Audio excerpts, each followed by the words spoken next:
Já, velkomin að Rauða borðinu. Við erum með margt á dagskrá í kvöld, eins og vanlega. Aftast í þættinum að þá koma hingað sérfræðingar í Kína og Rússlandi, Valur Gunnarsson og Geir Sigurðsson. Og við ætlum að ræða fund Xi Jinping, forseta Kína, og Putin, forseta Rússlands. Þeir voru að borða saman í kvöld og eitthvað að spjalla svona saman. Þeir eru vinir. Xi segir að Putin sé besti vinur sinn, sem hljóma nú eins og hann sé 8 ára að koma heim úr skólanum og segir það var kynst skemmtilegum strák. En hann segir þetta, hann sé besti vinur hans, og þeir voru eitthvað að spjalla saman í kvöld. Þeir eru alltaf fund á morgun og við ætlum að ræða aðeins stöðu þessara ríkja. Kína er náttúrulega stórveldi, Rússland fallandi stórveldi, og hvað getur komið út úr þessum fundi og hvað Kínverjar vilja fá út úr honum, hvað Rússar vilja fá út úr honum, og við þá tvo, Val og Geir.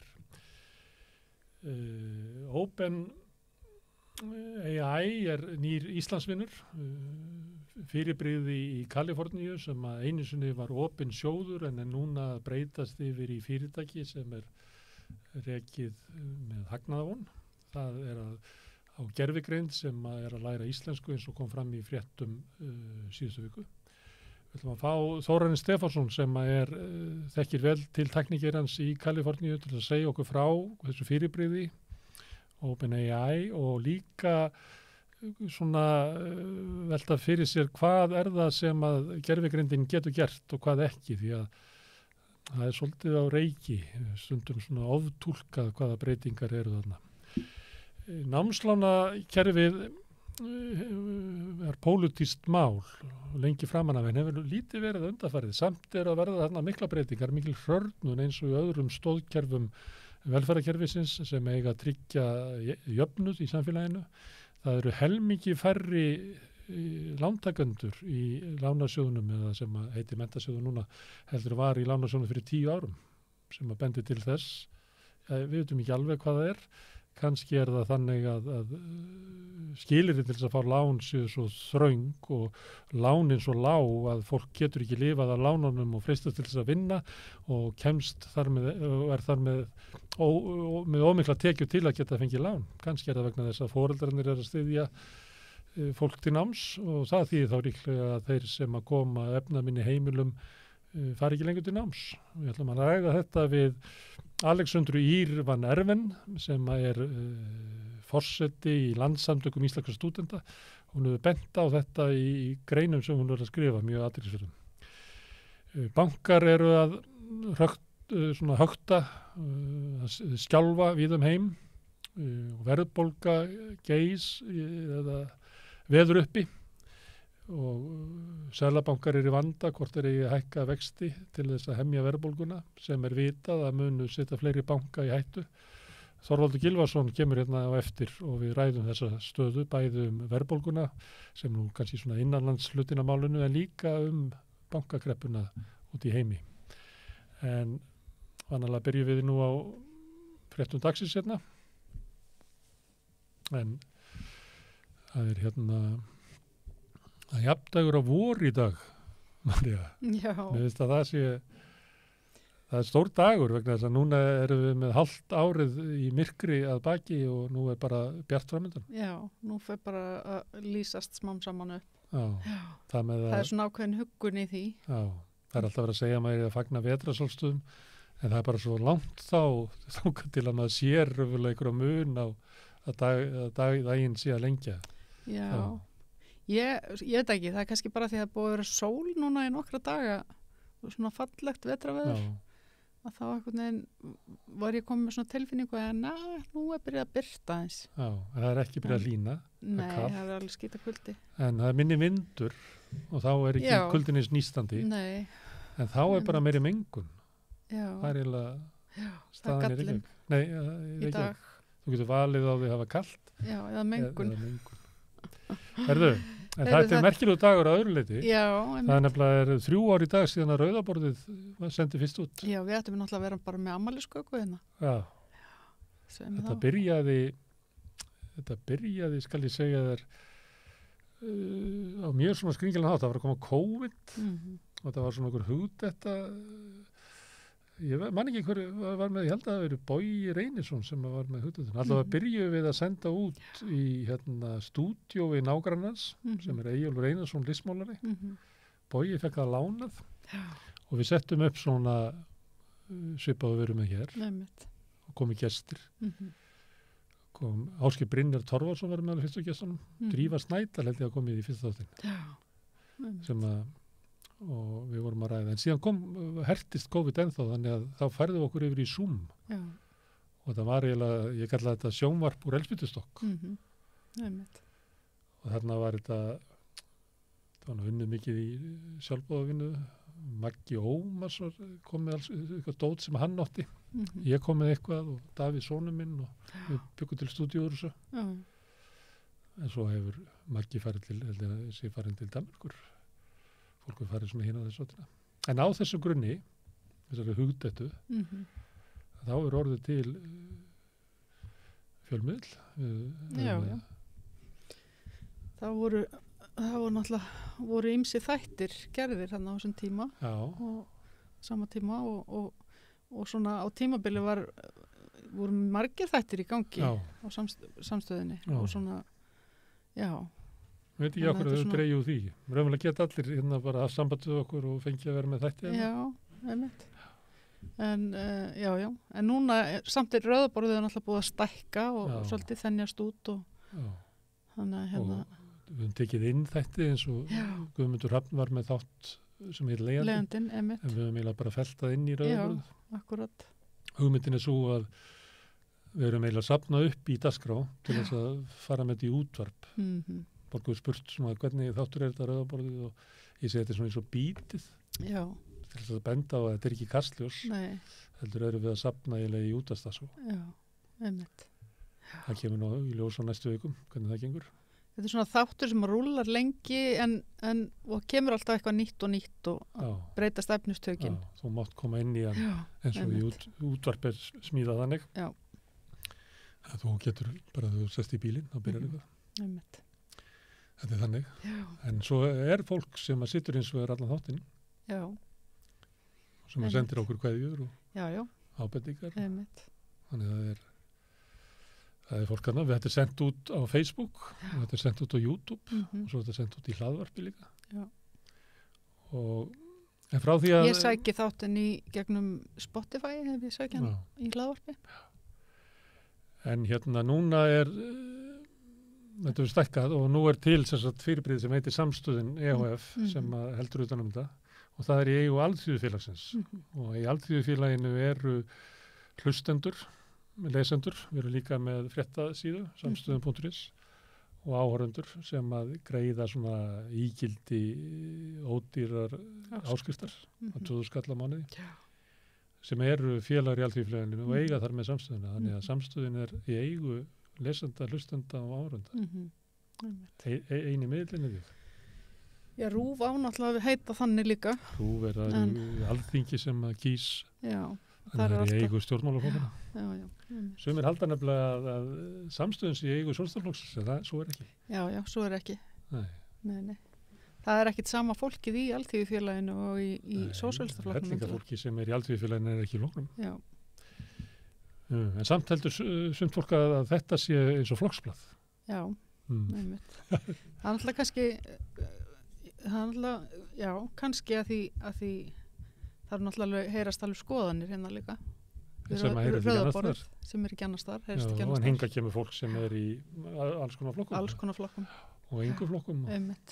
Ég held að sé ekkert svo mikið af sósíalistum hérna. Við erum náttúrulega í flokknum, en það við erum nú fyrst og fremst bara að þjóna öðru fólki hérna, við að spyrja það. Já, einmitt. En það eru 20 ár líka núna frá tilhafi lausri innrás í Írak. Bandaríkjamanna. Bandaríkjaman stóðu það. Já, og margar þjóðir gerust samsekar. Já, við vorum á lista yfir viljuða þjóðir. Já, einmitt. Sem var mikið áfall fyrir Íslendinga. Já. Það voru gerðið kannanir, ég held að það veri yfir 80% sem vildi þetta ekki. Þannig tóku stjórnvöld þessu ákvörðun. Ég held að það veri sært svona svona sjálfsmynd Íslendinga sem alltaf litið á sig sem herlausa þjóð sem Jú, jú. fær ekki með ófrið gagnvart öðrum þjóðum Einmitt. og þetta gekk fram af sko miklu meirölda þjóðarinnar, Já. þessi ákvörðun. Hún gerði það. Já, einmitt. Það voru einmitt fyrsta skipti, ég man ekki nákvæmlega hvort það var 2005 sem að voru fyrsta skipti mótmæli á 17. júní á Íslandi. Það sem var verið að mótmæla Út af þessu, já. Og svo er líka komið í ljós að almenningur hafi líka rétt fyrir sér eins og oft er Já, að þessi innrás var algjörlega hún óréttlætanleg. var algjörlega óréttlætanleg. Og það náttúrulega bara kom í ljós smá saman. En, já. Hvað er með meira? Heyrðu, Xi Jinping er komin til Moskvu. Já, hitta besta vinni sinn. Hitta vin sinn í Moskvu. Þú komst aðeins inn á þetta mitt áðan í fréttaeftirlitinu. Þú ætlar að ræða við einhvern í þættinum Já, mikla sérfræðinga. Það er Valur Gunnarsson sem er sérfræðingur í Rússlandi. Já, Hann nú stundu komið hingað bæði til að tala um Rússland og Úkraínu. já, Hann er Rússlands sérfræðingur sem að sérhæði sig í Úkraínu og Hvíta-Rússlandi. já. Þess vegna er hann hérna svo víða sóttur sem sko sérfræðingur út á Úkraínustríðinu. Nó að gera hjá hann núna. Og svo Geir Sigursson sem er hérna Kína sérfræðingur. Já, Og við ætlum að ræða hérna, að því að það er svo margt að breytast í heiminum bara út af þessu stríði og út af allt í nöru þessi tvö ríki farin að upplifa sig sem bandamenn já. sem er ekki sjálfgefið vegna þess að það eru í sögunni eru það anstæðingar Já, þau fara í stríð oftar en einu sinni og þeir stilla sér svolítið upp sem svona mótvægi við Vesturlönd. Já, einmitt. Þannig ég ætla að Það tala gerir um það. þetta og líka svona hvað Pútín telur, þetta er náttúrulega viss sigur fyrir Pútín að fá sí til Moskvu. Af því að það er engin komið ánga nema Sýrlands kongur. Já, einmitt. Hann mætti sjálfur til Úkraínu til Mariupol, var það ekki í gær, Pútín? Já, helgina. Já. Hann var að svara heimsókn Katrínar til kenningars. Heldurðu? Heldur það ekki? Ég stóri eða það. Hann mætti þarna eins og í skjóli myrkus. Já. Svo komið fréttir eitthvað svona, hann talaði við eitthvað fólk sem var út á götu. Og það komið fréttir sko að efasemdir væri þetta að vera íbúar Mariupol. Já, hann hafi tekið það með sér til þess að leika. Mér finnst það nú svona, þú veist, allir það byrst Pútín nýtur mikil stuðnings í Rússlandi Já. og það skal enginn segja mér annað en að finni sko einu fjölskylda. Ég held Það má vel vera að hann hafi tekið það með sér sko. Það er náttúrulega alveg fólk þarna líka sem að sko er bara rússneskum uppruna, það eru rússar í rauninni. Þannig að... það eru eitthvað svona fólk sem að myndar einhverja leppstjórnanda. Já. Þannig að ég held að sé að finna það þurfa ekkert eitthvað fólk til þess að leika þannig. Já, frænku landshöfðingjans. Já. Einmitt. Það verða aðrar erlendafréttir. Já, ríkisstjórn Frakklands heldur velli. Eftir stóð af sér vantraust. Naumt, að meina 9 atkvæðum. Einmitt. Man ekki hvað það var 77 á móti 286, eitthvað sirkabátt. Já, einmitt. En það held ég að hann sé feginn því að hann er náttúrulega búin að setja í gang stjórnarkreppu. Já, einmitt. Þó svo að hann hafi staðið þetta af sér. Já. Hann náttúrulega ljóst að þjóðin vill þetta ekki. Nei. Og hann taldi sig að hafa þingstyrk svo þegar það komið ljós hann hafði ekki þá þröngvaði sig gegn. Já. Í rauninni, þetta er svona næstum því ástæða til þess að segja af sér sko. Þetta er svo, en hann gerir það ekkert sko, neini. Ok, við farum í bankakrepuna. Já. Ég ætla nú að eitthvað að nefna það við Þorvalda eftir. Já. Það var sem gerðist helgina að það þurfti að bjarga Credit Suisse. Já, UBS.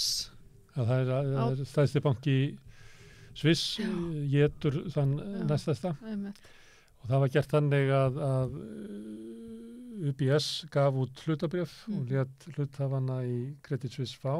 Þau fengu það með við svona markasverð á 40% af því verði sem að var þegar hann lokaði á föstudeginum. Þá hafði banki náttúrulega fallið einhver, ég manna ekki hvað það var, 50% í þessu viku. Hann ef þú ferð sko 10 ára aftur í tíman eða 3 ára aftur í tíman, að þá er þessi banki búin að falla svona 98% áður en að kemur að því að það skorið þarna niður. Þannig að hlutarnir höfðu náttúrulega hort fram á mikið tap. Mhm. Það sem var hins vegar merkilegt að það eru skuldabref sem heita AT1 sem eru svona bref sem voru búin til í bankarhruninu til að vera endur þess að banka við heim sem eru skuldabref á háum vöxtum til þess að fjármagna banka og þau eru með þau ákvæði að ef að banki lendir í vandræðum að þá eru þau afskrifuð. Já, ok.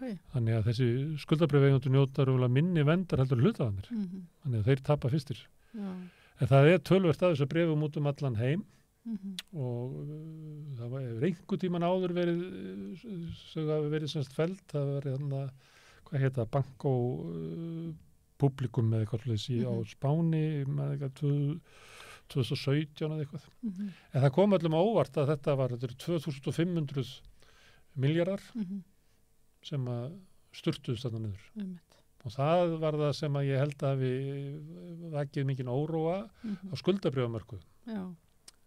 Þannig að ef fólk vil fylgjast með skjálftanum, það verður að fylgjast með skuldabröfa mörkuðum. Og þetta eru raunin einhvers konar, eða hvað, nei, þetta er ekki beint ríkisskuldabref. Nei, þetta er það sem einstaklega kaupa. Já, einmitt. Nei, síðan sett ég man ekki hvað upphæðin var, það var eitthvað 1500 miljardar eitthvað slúið sem að Seðlabankinn lét fylgja með þessu, það sem að UBS gat gengið á. Þá var það hugsað til þess að verja ef það verið álaup á UBS í morgun að þá myndi Seðlabankinn hlaupin tilbaka. Þetta er til viðbótar við eitthvað 750 miljardum sem að Seðlabankinn hafði hent í Credit Suisse í síðustu viku. Og núna er hort til First Republic sem er í Bandaríkjunum. Já. Hans skelfur hafði tapað eitthvað 30-40% af verðmæti sín í dag. Þannig þetta heldur áfram? Já, Ásgeir Brynjar hefur verið þarna og hann verið að útskýrta og þeir eru svona háir vextir að þá kallar það fram veikleikan í bönkum og það þarf ekki alltaf að vera sami veikleikin. Það er ekki að vera Silicon Valley bankin, hann fjall ekki af sömu ástæðu og Credit Suisse. Nei, en það voru sömu orsakirnir af því hann lendir í vandræðu núna. Þetta er athyglisvert. Þetta er einhvers konar svona keðja en samt einhvern veginn ekki. Þannig að skjálta þá var landsfundur VG helgina. Já, það var kannski smá skjálti þar líka. Og hrópað af Katrínu. Kom í ljós að þetta var utanflokksmaður. Já. Þetta var Akureyri, það er alltaf utanbæjamaður sem gerir eitthvað af sér. Núna er utanflokksmaður. Hann var vist með íslenska fánan með sér. Já, sem að þykir merki þjóðurnis. Þjóðurnishyggju. Já. Þau samþýtt alls konar hluti og skattleggja einn ríku og voru bara mjög róttæki í svona ýmsum samþýttum og ég var eitthvað að horfa á þetta á vefnum og sá það að einhver sagði að það er vonandi þau standi við þetta eftir næstu kosningar. Þau eru aldrei í ríkisstjórn, þau eru ekki að býða eftir kosningum. Það þarf ekki að býða eftir kosningum, þau náttúrulega bara standi ekki við þetta. Nei, þetta er svolítið skrítið að flokkur samþykki stefnu sem er þvert á stefnu ríkisstjórnarinnar. Já, þetta er svona eins og ákveða hverju við myndum breyta ef að við réðum ekki. Þetta er svona, þetta er svo augsnúið. Ég var nú eitthvað að reyna að vera fyndinn og svo sagði það að þau þyrftu að brjótast til stjórnarandstöðu til að ná ykkur að þessu fram. Ég held það sko. Það er, ég með minnir að í einhverjum viðtölum hafi Ögmundur Jónasson sagt að flokkurinn hafi haft meiri árið þegar stjórnarandstöðu heldur í stjórn. Já, ég held að það sé svolítið til í því sko. Já. En ég held að það sló mig alveg rosalega þegar Katrín var spurð daginn sko vegna hvort það var út af útlendingafrumvarpinu og að fólk var að segja svo flokknum okkur svo leiðis og það var greinilega mikill órói meðal flokksmanna og ósætti við þetta og eitthvað svona og þá segir Katrín Já, en við náttúrulega bara erum vönd því við stöndum okkur alltaf vel í mótvindi. Og ég hugsaði með mér, sko, hvernig getur þetta verið mótvindur ef þetta eru hennar eigin flokksmenn? Það er ekki mælikvarði á mótvind, myndi ég segja. Mótvindur er meira þegar þú ert að berjast við einhvern andstæðing, skilur. Þín eigin flokksmenn er ekki andstæðingarnir þínir. Þannig að þá einhvern veginn slóða mig sko hvað einhvern veginn þau horfa ofbóðslega skakt á þetta. Það er eins og sko þau sem eru þarna í frontinum í ríkisstjórninni, þetta er svona eins og þau sko, og svo flokksmennir séu einhverju aðrir. Og ríkisstjórnin annað. Já, ég er að segja það. Svarið þeirra Já. spurt, sko, þá er það svona, það kom fram hér á þinginu, Já. almennur bara sátt og ánægja með störf ráðherrana í ríkisstjórn. Já, vilji til að halda áfram. Já, Já. sinna ráðherra, sko, ekki ríkisstjórnina. Nei, Heldur bara, þá er það hugmyndin svo að Guðmundur Ingi ná einhverju fram í félagsmálandinu, já, Svandís ná einhverju Einmitt. fram í matvælaráðundinu, mhm. en ekki það að flokkurinn sé eiginlega að standa fyrir ríkisstjórninni. Nei, Þetta er svolítið skrítið. þetta er mjög skrítið. En það var og líka það þú ert að tala svona hvernig þeirra Katrín svara þegar hún spurði veikastöðu flokksins í Já. könnunum, Mhm. þá segir hún að já, þetta er nú bara kannanir og við höfum oft staðið okkur svo vel í kosningum. Já, En það er ekki alveg rétt, sko. Nei. Það eru dæmi til dæmis 2017 mhm. að þá mældist flokkurinn með allt upp í, held í 26% bara örskömmu fyrir kosningar Já, og fekk tæp 17. Þannig að þetta er flokkur sem við líka tapað í kosningabaratu. já, En mér finnst þetta að vera líka svona, þú veist að maður eigi ekki að taka til kannana. Það er kannanir sína náttúrulega svona ákveðna afstöðu almennings á hverju tíma já, já. og í lýðræðisríki þá eiga stjórnvöld að taka mið að vilja lýðsins, Mhm. ekki bara að ná í atkvæðin á 4 ára fresti með einhverjum kosningabaratu. Já, já. Það var eitt sem að var á þessu þingi sem að var ræða Aðalsteins Árna Baldurssonar formanns Einmitt. Framsýnar Já, sem að var mjög áhugaverð. einmitt. Það var ágætis frásögnafinni, ég hef ekki séð þessa ræðu, Nei. það var ágætis frásögnafinni inn á heimildin Já, já. Ok, og þar er hann upp í ræðupúlti og hann talar sem gestur en hann lýsir yfir sko sérstöku trausti á VG Já, og Katrín gerði það. Jakobsdóttur já, sem að sko verkalýðshreyfingin hefur svikið, sko, þessi ríkisstjórn hefur svikið verkalýðshreyfinguna, eiginlega mikið af loforðum sem voru gefið í tengstu við lífskjarasamningana. já, já, einmitt. Pakkin sem að stjórnvöld komið með núna var mjög veikur. Já, Húsnæðisstefnan er í maski og er að bara éta upp kaupmátt launafólks. Þar fram til göttuna, það var mjög skrítið. En svo einnig eiginlega allir í ræðinni að tala eiginlega gegn Eflingu. já, sérstakt. Já. Þannig að, Þetta er náttúrulega bara afar sorglegt. já. Já.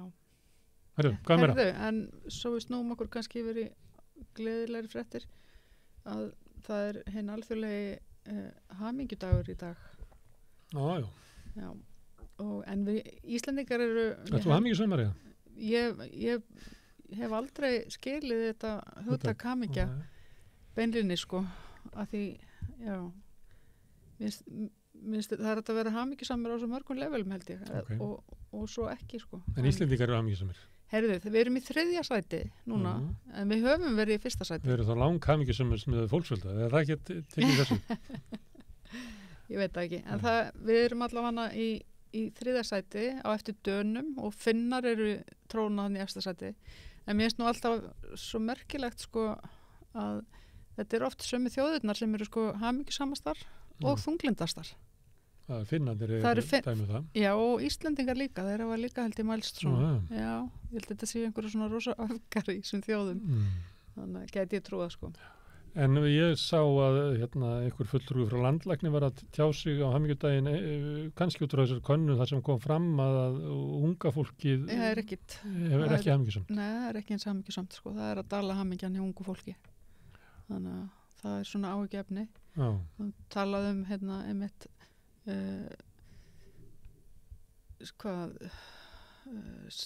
hjá landlæknisembættinu að þetta hefði sennilega byrjað að koma fram í COVID-inu að fólk fyndi sig ekki svona það hefði ekki hlutverk einhvern veginn, það hefði engin þörf fyrir það og það skapaði einmannalega. Fólk var einangrað, Já, COVID. Einmitt. Við fjöldum aðeins aukna vanseld í síðustu viku, þetta halda áfram í þessari viku. Já. Ég tók viðtal í dag við Viðar Halldórsson sem er alveg briljant, en við ætlum ekki að spila það í kvöld, við ætlum að spila það líklega á morgun. Okay. Það er bara fullur þátturinn okkur í kvöld. Já. En þetta er mál sem við ætlum að halda áfram að fylgjast með. Það var eitt sem að mér fannst athyglisvert varandi svona krakka hér, ég var aðeins að spyrja barnið mitt hvað svona einkennir íslenska krakka eða úlinga meðan við erlenda og því var svona veltaði fyrir mér hvað einkennir Íslendinga út frá þessu líka og þá segir 17 ára barnið mitt já, við erum ekki hræddu að labba inn í skólan okkar út af ofbeldi það var það sem munurinn þannig að mér fannst það svolítið svona dapurlegt í rauninni þú veist að ef að krökkum farið að líða aðeins verð að þá samt líði þeim aðeins skára því þetta ekki rosalega slæmt skilur þannig að þetta ekki eins slæmt á í Ameríku þar sem að krakkar eru bara með nót í magan með að lappa inn í skólabygginguna að því einhver geti farið að skjóta en já, við skoðum við höldum áfram að skoðum það var Eddan í gær, horfður á það? Nei, ég horfði nú ekki á það en ég las það, verbúðin rakaði inn velunum já fekk bara held í öll velun sem svo til öll velun sem hún tilum til það sem að mér finnst áhugaverði það og ég er bara eftir að verbúðin sló náttúrulega í gegn það fyrir árið síðan eða það lengra? Ég held að það sé bara eitthvað ár síðan það er klárast byrjaða jólinn og klárast svona í byrjun februar-mars að það er ekki búið að gera samningum season 2 Nei það er óskiljanlegt ef þú var í RÚV var ekki búin að panta annað, þetta er bestlukað efni Ríkisútvarpsins síðan Guðrún má vita hvernar. Ég hefði náttúrulega pantað annað sísón. Það var sería eftir sem að Þráinn Bertilsson gerði sem að gerðist í Vestmanni. Ég var einhvern veginn ekki á landinu, einhvern veginn ekki tengdur, en ég sá hann ekki. En hún var svona sem allir voru að horfa á. Það kannski hægt að líka því saman, en annars þarfstu bara að fara ég veit ekki hvert. En af hverju ekki búið að gera nýjan samning? Ég veit ekki. Þetta er viðkvæmt pólitískt mál? Þetta er bara eins og Benedikt Erlingsson sem að fekk ekki. Maður skilur stundum ekki hvað er í gangi. Kannski vilja þau, kannski nennar þau ekki að búa til nýja verðbúð. Að þetta sé pólitíkin hjá RÚV sem að sé að valda því. Kannski vill Vesturport ekki gera nýja verðbúð. Já, kannski ekki. Við erum að spyrja ykkur með þessu. Við þurftum að komast að því fyrst, sko, kannski áður en við, Þetta er alltaf þegar þætti fara í gang. Þá er alltaf bara spurt bara þegar þeir eru svona rétt hálnaðir hvort það sé búið að gera samningu framhald. Það var til dæmis þegar Katla var á Netflix sem var nú held ég mislukað þáttur og kom í ljós. Að þá var byrjað að velta fyrir sér hvort að Katla 2 væri og svo kom í ljós svona að það er ekki náhuga því. Það var bara komið í ljós, ég held að það var alltaf verið búið. Ég held að leina kannski 3 vikur frá það var sýnt. Ég held að sé búið að gera samningum annars í svona vitjunum. Þannig að ég held að eitthvað er gert. Sko. Hvað heitir þarna sem að Ólafur Darri leikur lögguna sem að Baltasar framleiðir?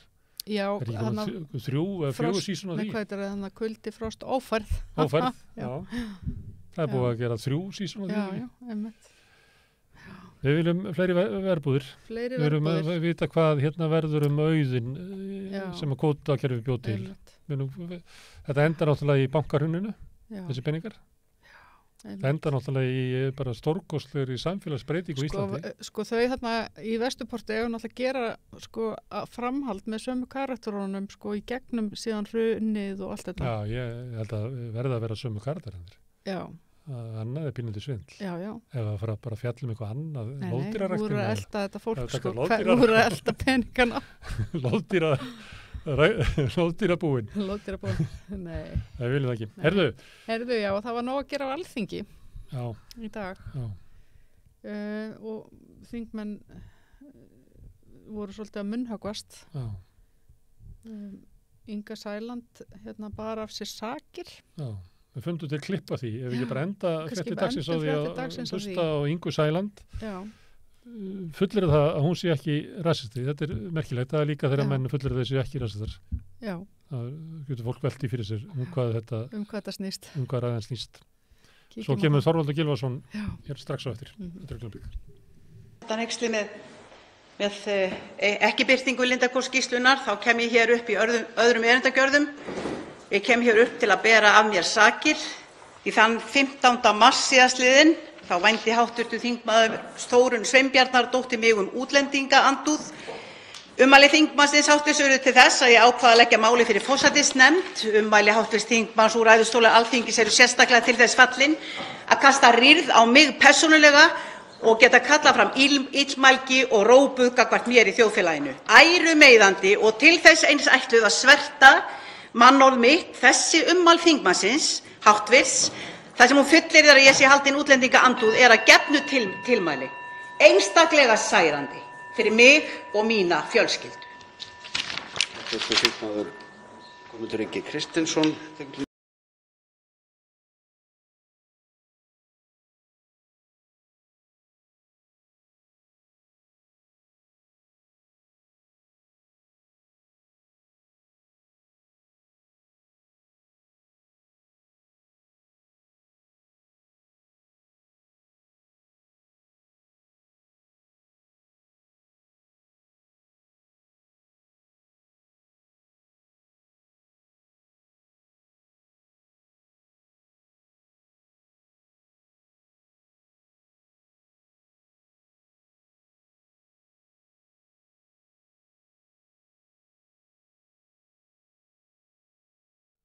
Já, það eru efnahagsmálin eru bara einn af stóru málunum.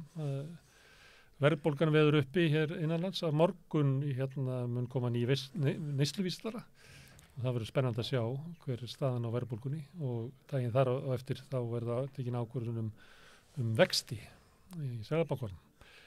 En það er fleira í gangi. Það eru skjálfti í fjármálakerfinu út allan heim, bankar sem eru að falla, bankar sem að tekst að bjarga og bankar sem eru að banka upp hjá Seðlabankanum og vilja fá loforð að þeim verði bjargað við lendi í vandræðum. Þorvaldur Gylfason, prófessor í hagfræði, er komin hingað. Má ég byrja á, hvað hefur að kalla þetta, bankakrísu allan heim?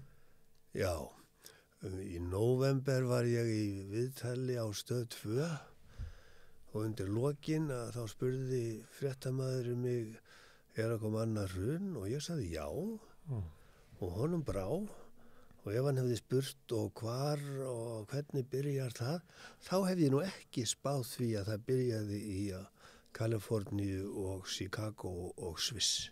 Nei.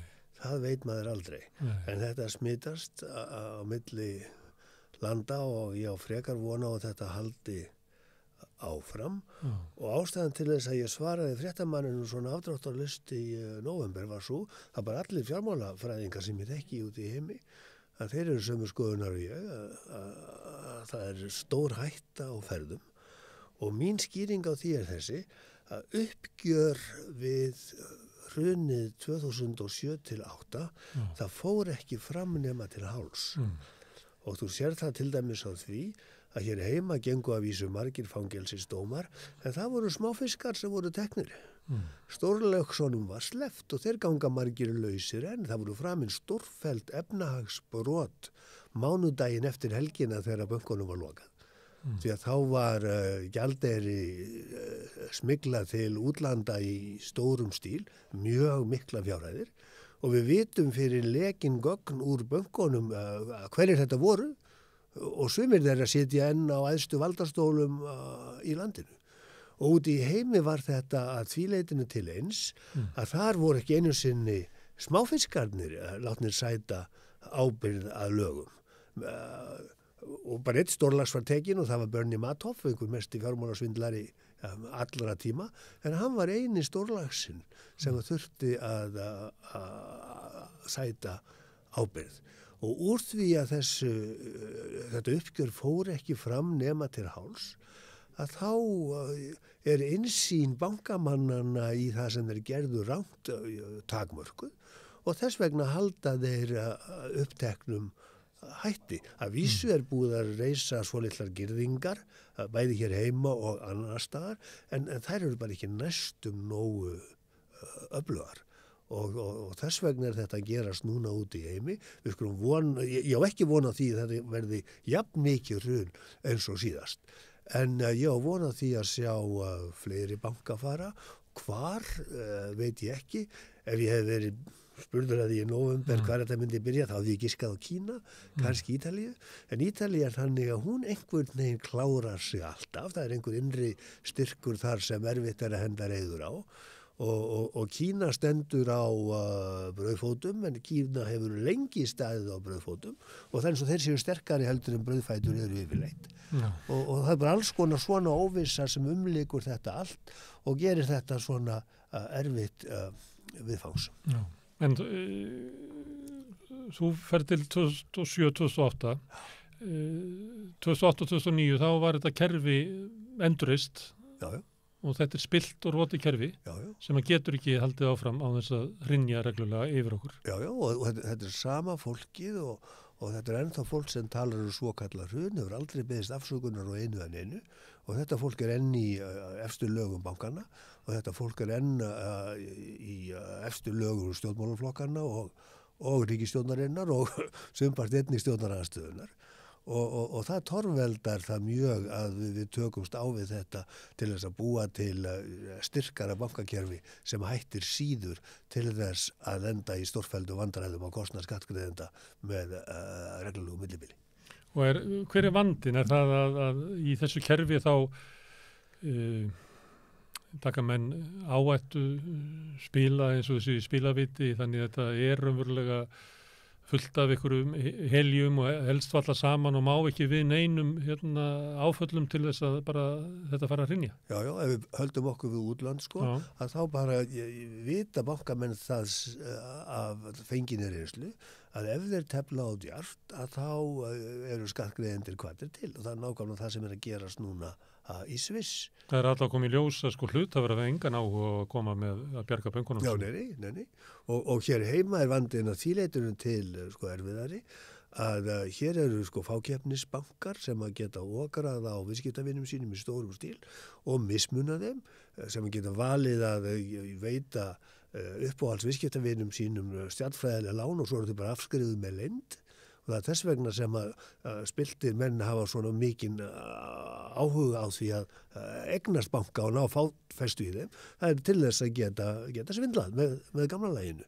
Og þetta er miklu meiri vandi hér heldur en allar staðar því að Ísland er eina Evrópulandi sem þarf ekki að sæta neinni erlendri samkeppni á heimavelli. Og þess vegna er einokunar fákeppnisástand ríkjandi á íslensku bankamarkaði sem það er alls ekki annars þegar í Evrópu.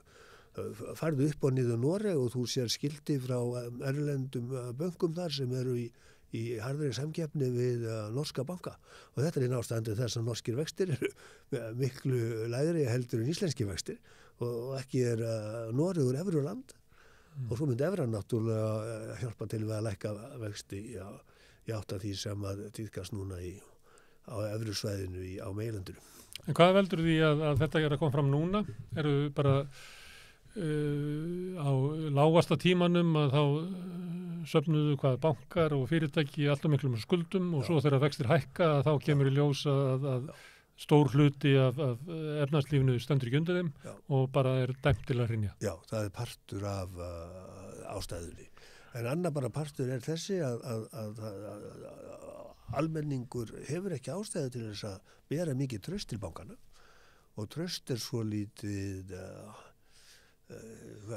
svolítið ónákvæm stærð og þannig að maður veit ekki fyrirfram nákvæmlega hvenær það brestur nóg til þess að það leiði til áhlaups á banka eins og gerist í Kaliforníu og hefði gerst í Sviss ef að helgin hefði ekki verið notuð til þess að ljúka dæminu. Og takt eftir því að allt var með eðlilegum hætti á fyrsta virka deginum eftir helgina, þar sé á mánudeginum. Meðan hér heldum við áfram að fremja stórkostlega glæpi með því að moka peningum ólöglega út úr landinu og allir vita hver þetta voru og yfirvöld dómsmála horfði í hinn áttina og eru samseg. Þannig að íslenska bankarhrunni það er óuppgert. Já, að miklu leyti. Að halvu leyti skulum við segja. En þessi bylgja sem er erlendis sem að fellir þá sem að skulda mikið eða eru veiki fyrir vaxtahækkunum. Heldur að hún komi hingað? Ég skal ekki það segja, en það er náttúrulega bara lenska hér útvöldum viðskiptavinum hlíft við að borga skuldir sínar. Við vitum silkihúfurnar sem að hlupu frá stórkostlegum skuldum meðan einstæða mæður voru bornar út af heimili sínum í 100.000 tali.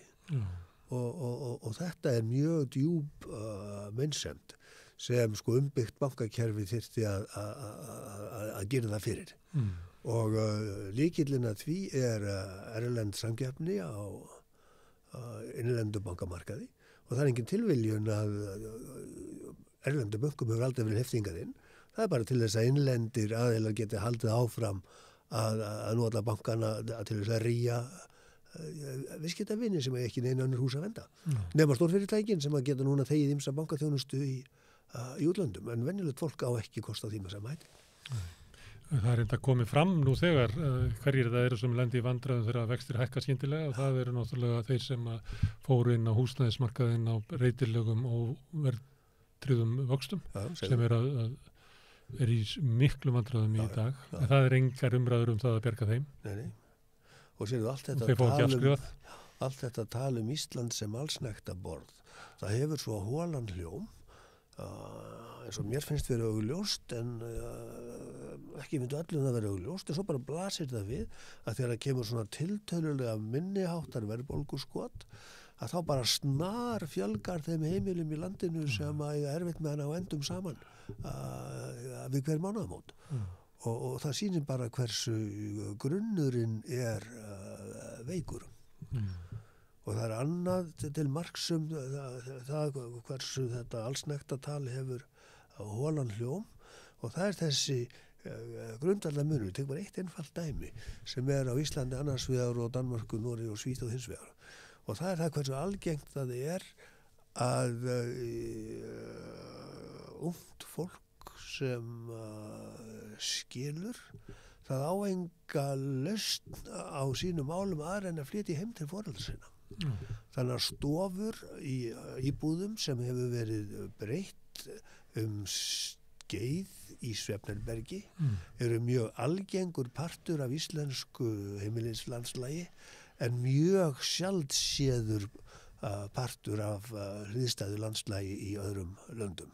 Og þetta er bara eitt lítið dæmi það að við höfum verið að dragast aftur úr og allir þessi bumbusláttur að Ísland sé best og ríkast og allt þetta, hann er ekki réttur. Hann hefur falskan hljóm. Og fólki sem skildi það á ekki efni á að kaupa hvort fyrir sig íbúð og ekki heldur leigja sómasamlega íbúð fyrir þar sem að þú fráskilin getur verið með börniðin með því að tekjur einstaklings standi ekki undir leigun eins og neitt. Nákvæmlega. Það er það sem að fólk gerir í þessum sporum í Danmörku, Noregi og Svíþjóð að það bara kaupir sér hvort sín íbúðuna minni eldur en þá íbúð sem byggu í saman áður og eru þar með sín börn og hlífa foreldrónum við því að missa stofuna yfir í svefnherbergis ástandi. Herðu, verðbólgan, af hverju er verðbólga hér á Íslandi? Sko, verðbólga er að tvennu tagi. Annars vegar eftirspurnar verðbólga sem að stafar því að eftirspurnin fer á stað, hvort sem það er bjartsýniskast í fyrirtækjónum eða einstreymi ferðamanna sem að kaupa þjónustu af íslenskum fyrirtækjum. Og hins vegar svo kostnaðarverðbólga sem lýst af því að einhverju liðir í kostnaðarbókaldi fyrirtækjana fara á flug og þá verja fyrirtækin sig annars vegar með því að velta kostnaðaraukningun út í verðlagið, nú eða með því að segja upp fólki nema hvort það ekki að sé. En Seðlabanki Íslands, og þetta á hann sammerkt með ýmsum öðrum seðlabönkum, hann hefur aldrei horfst í augu við nema eftirspurnaverðbólguna. Og þess vegna beitir Seðlabankinn raun og veru bara einu tæki, þeim er þetta stýrivaxtatæki. Og þegar að eftirspurn eykst að þá reynir Seðlabankinn að berjast gegn því með því að hækka vexti sem er rökrétt viðbragð og enda tíðkast það í öllum Seðlabönkum að hringinn í kringum heiminn.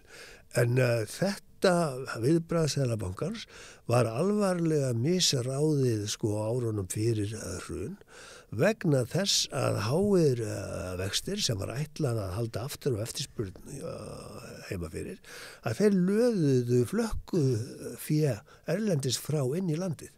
Þannig að vaxtahækkunin var eins og olía á verðbólgubálið frekar en vatn á eldin. Það er að vísu búið að girða svo lítið fyrir þetta eftir hrun þegar að fjármagnshöftunum var aflétt, að þá var haldið eftir svona smá girðingum til þess að koma í veg fyrir þetta hömlulausa innstreymi í flökku fjármagns inn í landið.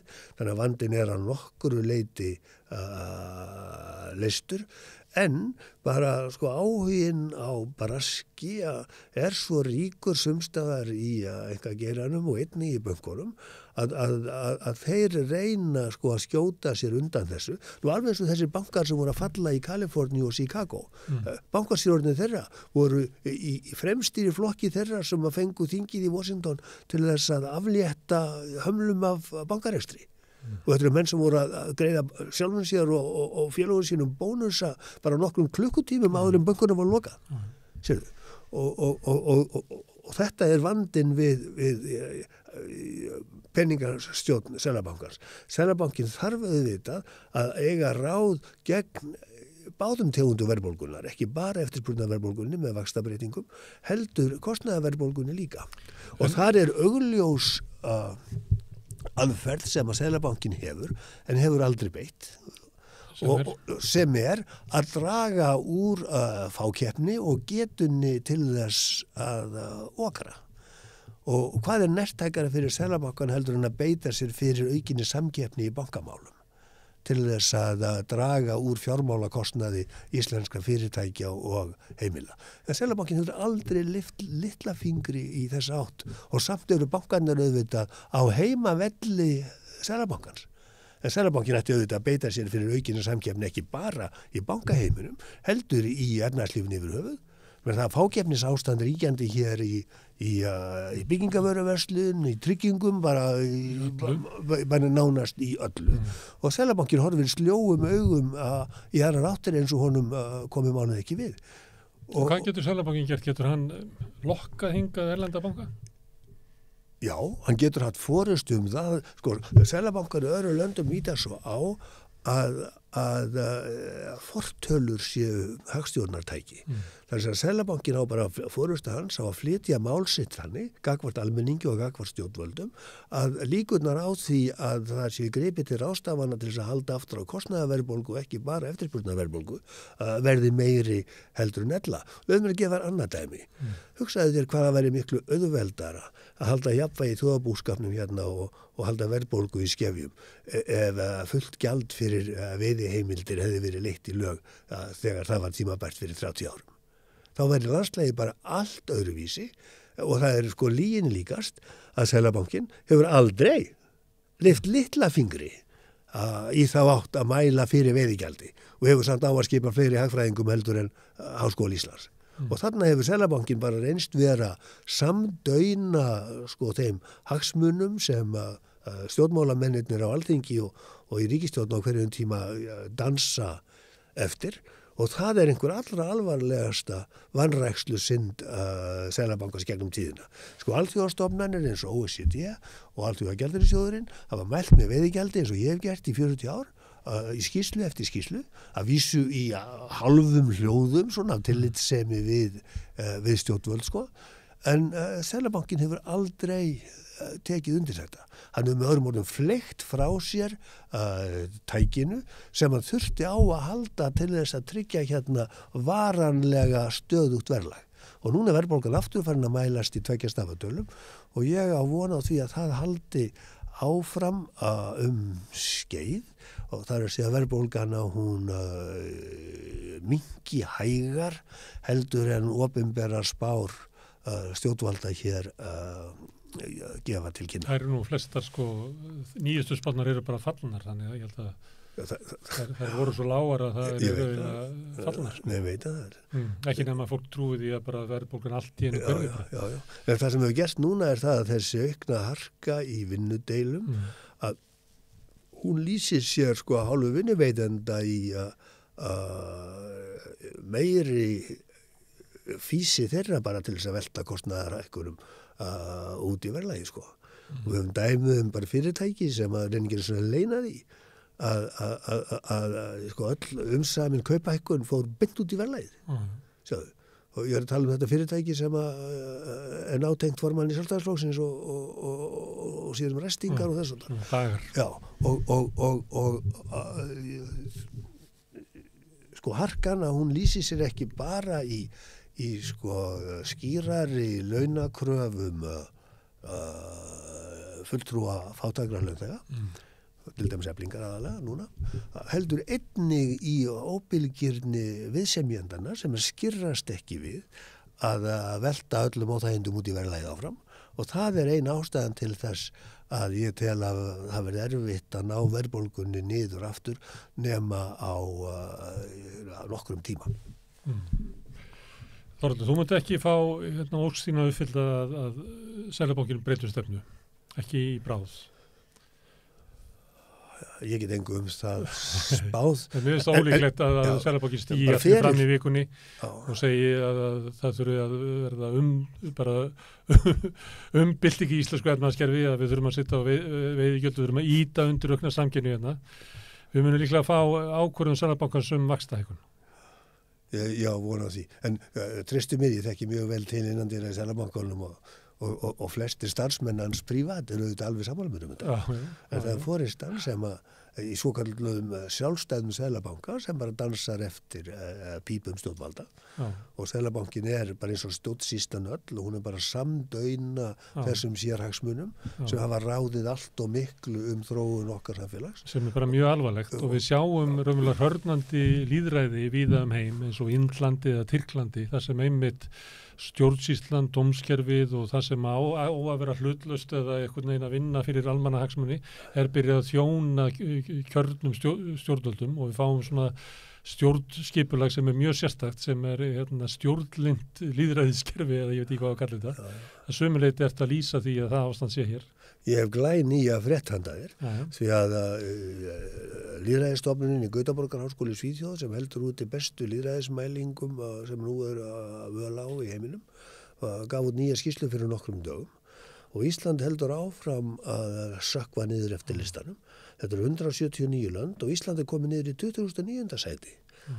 Á lista þar sem við ættum auðvitað að dróna á toppnum með Danmörku, Noregi og Svíþjóð. Og það sem meira er það að við erum komið langt aftur úr Bandaríkjunum. Því að Bandaríkin tóku sig á og hækkuðum nokkur sæti frá því fyrra, en við heldum áfram að hrapa niður nokkur sæti. Og þetta heldur áfram og sama tíma halda við hérna áfram að gapa upp í einhverja fíblakannanir Ísland sem hamingju samasta landi í heimi. Við erum þriðasæti. Já, væri ekki næra að tala lýðræðismælingarnar heldur en þessar hamingjumælingar. Og það er mjög slæmt að vera fyrir neðan Bandaríkin sem eru náttúrulega með þekkt og það er vitað og Bandaríkin með vitað það sjálfur, þeir eru með gerðspilt stjórnmálakerfi. Segðu. Ok, en öllum líkindum mun eða varðandi vaxtahækkunina sem kemur fram núna eða verður ákveðin á miðvikudaginn. Þar stendur bankið fram yfir því að taka ákvörðun að hækka vexti og það var í takt við það sem hann hefur sagt hingað til. Hann hefur sagt að hann muni grípa inn í og eiginlega allt bendi til þess að verðbólgan er ekkert að gefa eftir og þannig að hann mun taka ákvörðun. Hins vegar er ákveðin hætta í því að þetta talað að sé vandamálið til dæmis hjá bandaríska Seðlabankanum. Hann þurfi að taka ákvörðun það að hækka vexti til að hemja verðbólgu en hækkun vaxta getur hins vegar aukið á fjármála óstöðuleikan. Já. Heldur að þetta sé vangavelta sem að Seðlabankinu hérna heima? Já, þau hljóta að ræða þetta í sínum samtölum, hvort sem að það kemur svo fram í yfirlýsingum frá bankanum eftir að ákvörðun hefur verið tekin. Vandinn er þessi núna að verðbólgan bæði hér heima út í heimi og hún er annars vegar og kannski á hálfu leyti eftirspurna verðbólgan sem stafar af stór auknum ríkisútgjöldum í skaðabætur handa fólki og fyrirtækjum út af faraldrinum og hins vegar kostnaðarverðbólgan sem að hlaust af því framleiðslu keðjurnar rofnuðu og flutningskostnaður á gámaskipum yfir Kyrrahafið snarhækkaði og olía snarhækkaði skeið og svo framvegis. En það hefur gengið mikið tilbaka. Já, það hefur gengið tilbaka, já, en það eimir samt eftir af því og seðlabankarnir áttu engin ráð gegn þessum kostnaðarþætti aukinnar verðbólgu og þessi gagnrýni mín beinist ekki bara gegn Seðlabanka Íslands, heldur líka seðlabönkunum úti í heimi. Og svo eitt mál enn og það á við bæði hér heima og úti í heimi og það það að einn orsakavaldur aukins kostnaðar fyrirtækjana, það óánægja, skiljanleg og eðlileg óánægja launafólks með misskiptinguna. Og það sjálfstæður valdur þess að launafólk gerir harðari kröfur en ella, til dæmis Efling, bætur handa sínu fólki. Og að svo miklu leyti sem að þessum launþegarsamtökum tekst að knýja fram slíka bætur, að þá bara birtast þær sem aukinn kostnaður í bókhaldi fyrirtækjana.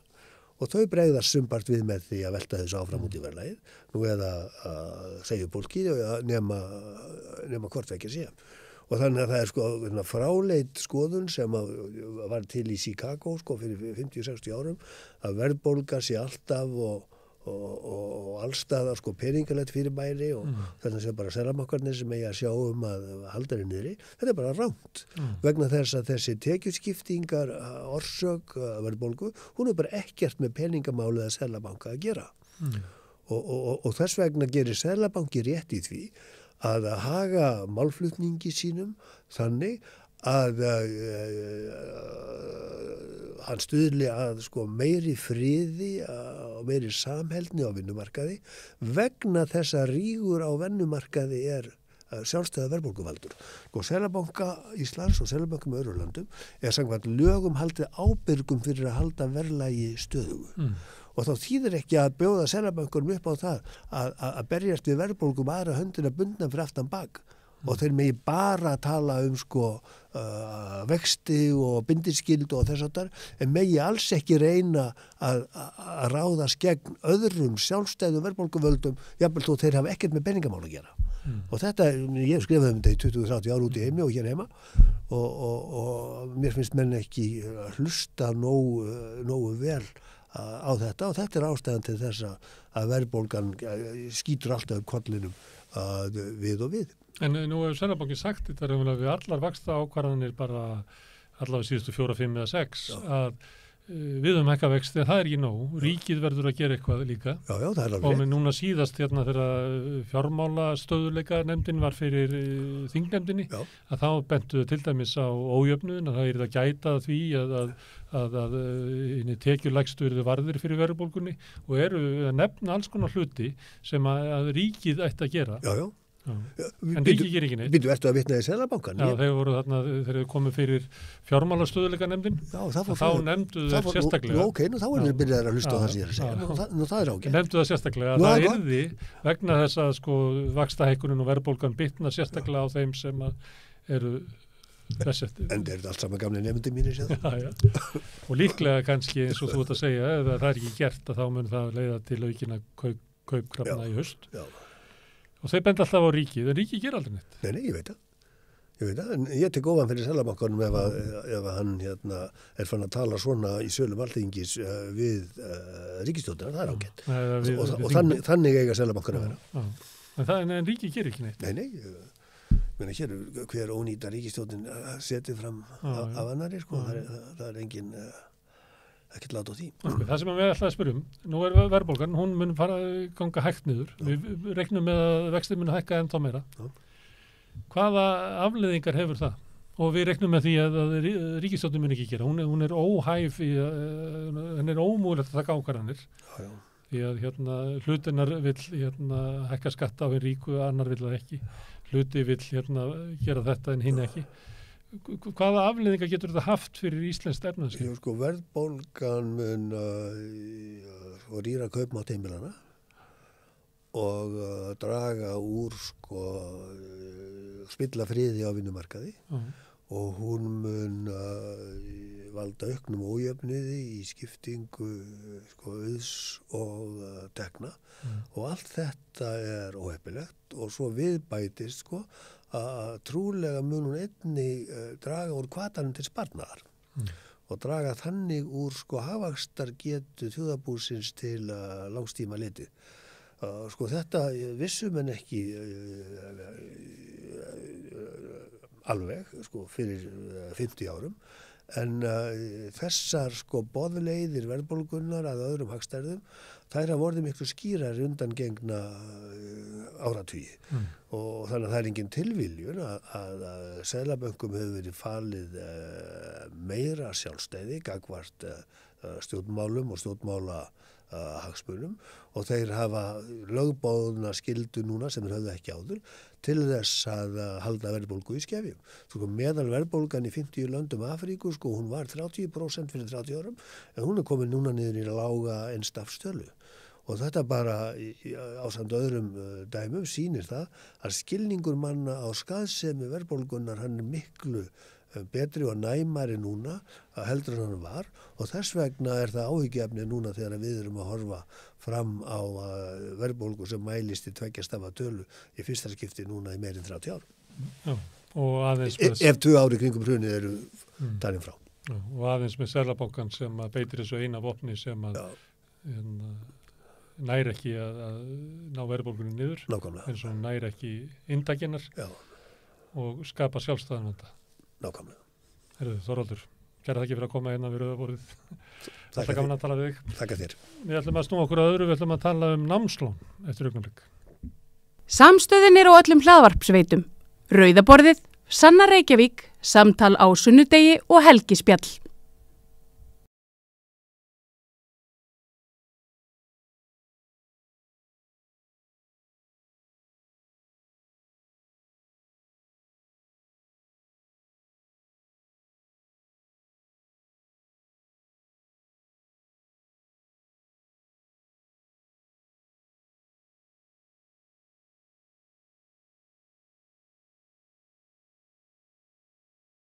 Alexandra Ýr van Erven skrifaði grein sem var mjög áhugaverð og hún hingað komin, Alexandra, velkomin. Takk. Og þú lýsir svona hörnun námslánakerfisins sem ein af stóðum velferðarríkisins og á að tryggja jöfnuð og jafna rétt til náms í samfélaginu. Þannig að þetta ætti að vera svona blikkandi ljós það sem að upplýsingar þú dregur fram sem eru svolítið svakalega. Akkurat, þar eru það og svona eitt af því sem ég að benda á að síðustu 10 árum þá hefur lántökum hjá Menntasjóðnum helmingast og það eru þetta svolítið rosalegt og það vekur upp bara ýmsar spurningar um bæði kannski hvað er að klikka í námslánakerfinu okkar, af hverju svona fáir að sækja í stuðningsnetið en svo sömuleiðis þá kannski bara þann hóp sem að mennta sig og hvað þetta segir okkur hann og mögulega allra mikilvægast vakna spurningar bara aðgengi að menntun. Eru við að útiloka einhvern hóp með því að hafa námslánakerfi sem virkar ekki og svo framvegis? Getum við eitthvað ráðið í það sem sagt hvaða hópur það er sem að þá hefur aðstöð til þess að mennta sig án þess að taka námslán? Akkurat. Það sem Þetta er aldrei hefur fyrst þeir sem hafa góðan stuðninga heiman. Einmitt. Það er akkurat mál og það er svolítið það sem maður hefur áhyggjur af því að ég heldur sem örugglega bara langflest sammálum að við viljum ekki búa í samfélagi þar sem að bara þau sem eru með sterkt bakland geta mennta sig. Og þess vegna einmitt erum við með tæki eins og Menntasjóðinn. En þegar aðsóknin er svona rosalega lítil að þá væntanlega hringi einhverjar viðvörunarbjöllur og maður veltir fyrir sér hvort að þau sem eru ekki með baklandið að því ef þau eru hvorki með bakland en ég Menntasjóð sem að virka nægilega vel þá er mögulega menntun ekki boðið fyrir ákveðin hóp samfélagsins og það er gríðarlega alvarlegt. Og ástæðan getur verið svo að námslánin sem þú færð duga ekki til framfærslu. Þau duga ekki til framfærslu og það er svona eitt af því sem við erum að benda á og við erum með tölur yfir það að 40% stúdenta þau búa við íþyngjandi húsnæðiskostnað og svo höfum við bent á líka að sko við til dæmis fylgjumst með vísitölu leiguverðs hún hefur hækkað á síðustu 5 árum um 60% en húsnæðisliðurinn í námslánum hefur bara hækkað 11%. Þannig að það er mjög bara gefur auga leið að það ekki hægt að lifa af námslánum en það einmitt ástæðan fyrir því að yfir 70% stúdent á Íslandi vinna með námi. En ef þú vinnur með náminu þá minnkar líkurnar að þú fáir námslán eða ekki? Jú, akkurat. Þá ertu ansi fljótur að ná upp í frítekjumarkið og þá skerast námslánin þín og þá myndar þessi vítahringur sem ansi margir háskólanemar hafa lent í og einmitt eina ástæðan fyrir þess að lántökum fyrir fækkandi af því að það bara erfitt að haldast inn í þessu kerfi. Þannig að það þeir sem í námi og taka ekki lán eru annars vegar þeir sem fá góðan stuðning frá sínu baklandi en svo líka þeir sem að eru að reyna að bara lifa af og verða að vinna mikið og þar leiðandi fá ekki námslán og eru þar leiðandi með þá líklega minni tíma til að stunda námið. Akkurat og það í rauninni annað rosalega mikið áhyggjuefni að þau sem eru að vinna að þá sitja ekki alveg við sama skólaborð og aðrir og við erum með tölur, við erum frá Eurostudent sem að sýna að það er 4 námsmann á Íslandi sem að eiga einfallega erfitt með að sinna náminu vegna of mikilla vinnu. Og það náttúrulega fólk sem þá með veikt bakland. Sko, eflaust. Og þá kerfið byrjað að vinna eiginlega gegn því sem það átt að gera sem að vera jafna aðstöðu til náms. Það einmitt málið og þetta skiptir líka rosa miklu máli sko varðandi svo styrkjakerfið af því að það var breyting sem kom í gegn núna 2020 og þetta var eitthvað sem að fólk hafi beðið lengi að fá styrkjakerfi að norrænni fyrirmynd en okkar styrkjakerfi þannig að þau sem klára nám á tilsettum tíma þau fá styrkin en það ólíkt því sem til dæmis í Noregi og okkar kerfi átt að líkjast norska kerfinu og þá að sjálfsögðu spyrir maður sig býðunum við hvernig við eiginlega að nota ríkispenningin að því ef við ætlum að styrkja bara þau sem að ljúka námi á réttum tíma þá verðum við að spyrja okkur af hverju ætli það sé að hinn ljúka ekki námi á réttum tíma og þá einmitt kemur atvinnuþátttakan, það styrkin og svo auðvitað aðrir þættir bara eins og heilsubrestir og svo framvegis. Þannig að sá sem að hefur lítinn stuðning frá sínu baklandi og þarf að vinna og Serrano 70% vinnu með námi og tekur í staðin fyrir að vera 4 ára ljúka námi 5,5, hann myndi ekki fá styrkin. Nákvæmlega. Hann eiginlega refsað. Akkurat. Herðu, það eitt sem að þegar ég var að nefna að við ætlum að tala námslán og þá sagði ég að það veri svona langt síðan að maður heyrt svona alvöru umræðu námslán. Og þegar að þú stillir þessu svona upp að þá eiginlega botnar maður ekkert í því. Akkur er ekki stúdentamótmæli? Nei, akkurat. Sko, þetta bara rosalega góð spurning. Af því að staðan í rauninni svolítið svört og við stöndum svo rosalega illa samanburð við eins og Norðurlöndin. Og eins og sko, og nú til dæmis gerðum við stúdentar okkar kröfur í menntasjóðsmálum og við erum ekki einu sinni að biðja eins og á Norðurlöndunum bara beinharðan styrk mánaðarlega, og við erum mjög svona hófstillta kröfur þannig séð og ég held mögulega bara við einhvern veginn svona að við bara sem samfélag höfum smá svona einhvern veginn sofna á verðunum og svolítið svona gleymti hvað þetta ótrúlega mikilvægt jöfnunartól. Þetta það. Þú kemur frá Landssambandi íslenskra stúdenta. Ég reikna með að það veit ekki allir alveg hvað það er. Hvað er það? Einmitt.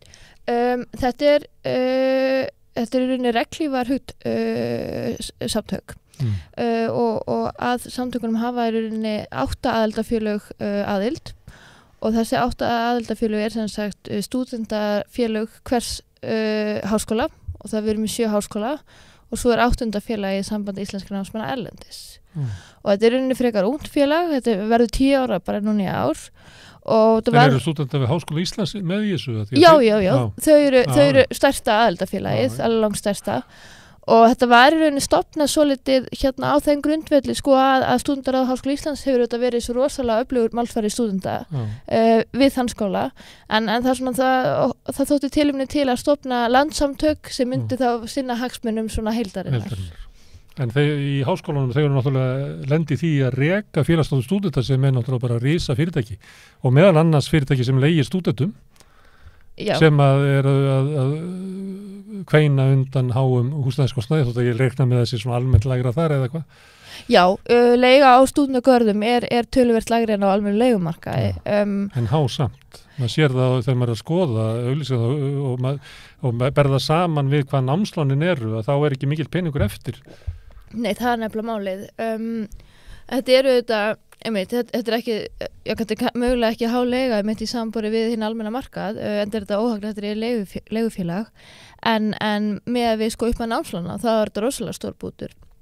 Og þá það er svolítið athyglisvert sko að þegar námslán upp að námslána er reiknuð, þá er sko tekið tillit til leigu á stúdentagörðum. Það er svo upphæð sem er nýtt þarna inni.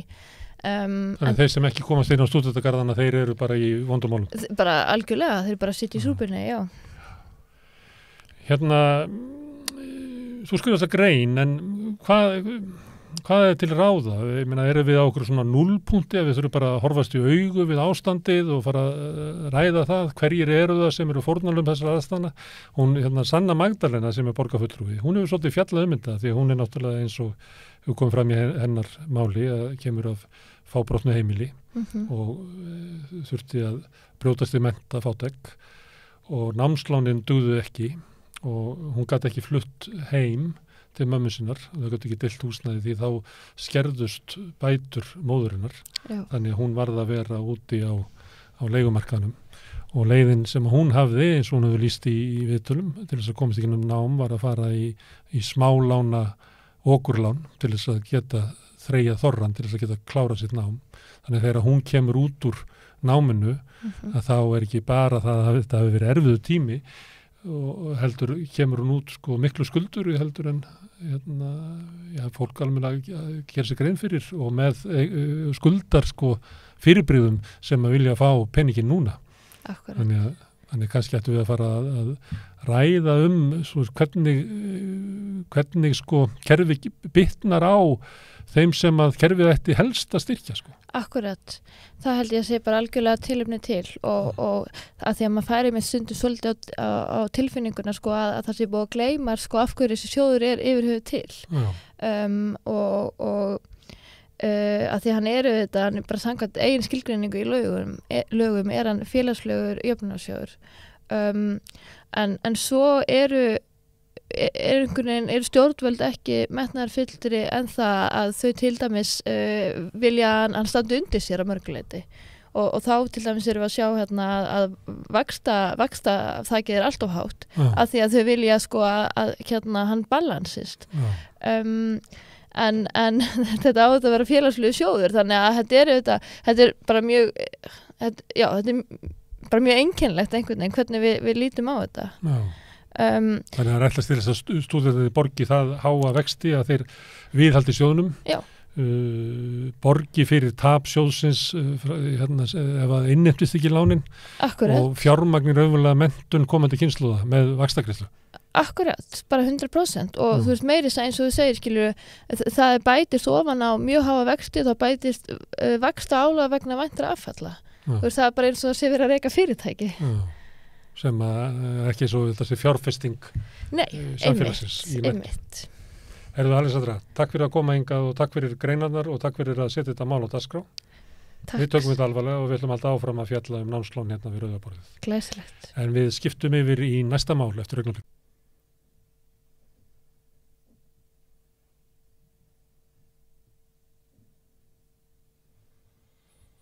Já, þau stórtíðindi bárust í síðustu viku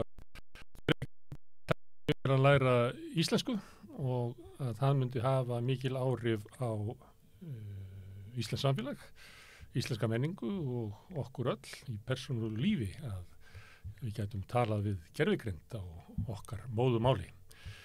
Til að skilja þetta, hver þessi sem er að læra íslensku, hver á hann og hvaða þróun þetta getur haft á okkur. Við fengið hingað Þórarinn Leifsson. Stefánsson Fyrirgjöf. Þórarinn Leifsson, veistu hvað það er? Ég veit hvað það er. Máin minn. Fyrirgjöf, Þórarinn Stefánsson. Það er ekki leiðum að líkast. Nei. Herðu, þú ert sérfræðingur okkar í Silicon Valley. Í teknikeironum þann úti. Hver er þessi Open AI eins og við myndum segja á íslensku? Þetta eru svona 2 apparöld. Annars vegar er þetta svona góðgerðarstofnun sem var sett á fót af moldríkum mönnum sem að töldu sig geta séð af svona eins og $1 billion hver í púk til þess að vera bara búið til svona AI verið sniðugt. Sem væri með open source. Já, og við bara færum öll í það að leggja í púk, gögn og allskins stótt sem að þyrfti og síðan er þið búið til fullt af tækni sem allir getur notað. Þeir fóru á stað og þetta eru mannvinir eins og Peter Thiel sem að myrti Silicon Valley Bank í og Elon Musk sem er einhver stór á Teslunum sinna reyna að keyra inn alla. Og fleiri svona ljúfmenni sem að vilja allt fyrir alla gera. Síðan kom í ljós þegar að menn voru búnir að vera að þvælast í þessu í talsverðan tíma, þetta var nú bara allt snetti. Og það var í business case í þessu, það var þetta að selja aðganga þessu og láta þetta gera allan fjöndan. Og þá breyttuður þessu yfir í fyrirtæki, það er að segja að uppalega fyrirtækið á núna svona for profit fyrirtæki. Sem geta selt öðrum hluti í það. Sem geta selt öðrum hluti og meðal annars Microsoft var að láta það hafa haug af peningum til þess að halda áfram að búa til cool stuff næstu árin. En þeir settu samt þak á það hvað væri hægt að taka út í arði. Þú veist að þetta ætti nú samt að vera svona, þú ættir ekki geta grætt nema svona tífalt það sem þú settir í, svona hóflegt bara. Ég veit ekki hvort það var á ári eða yfir einhver tíma.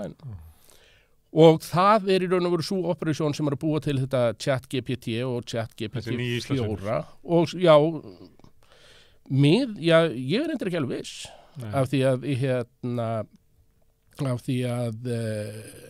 við fáum ekki aðgang að íslenska dótinu nema að borga áskrift og þannig að það er for profit operasjónin allavega ennþá en þeir voru núna bara svona að kynna þetta fyrir klukkutíma síðan og þar fullyrtu þeir að öll íslenska máltæknin væri öllum opin.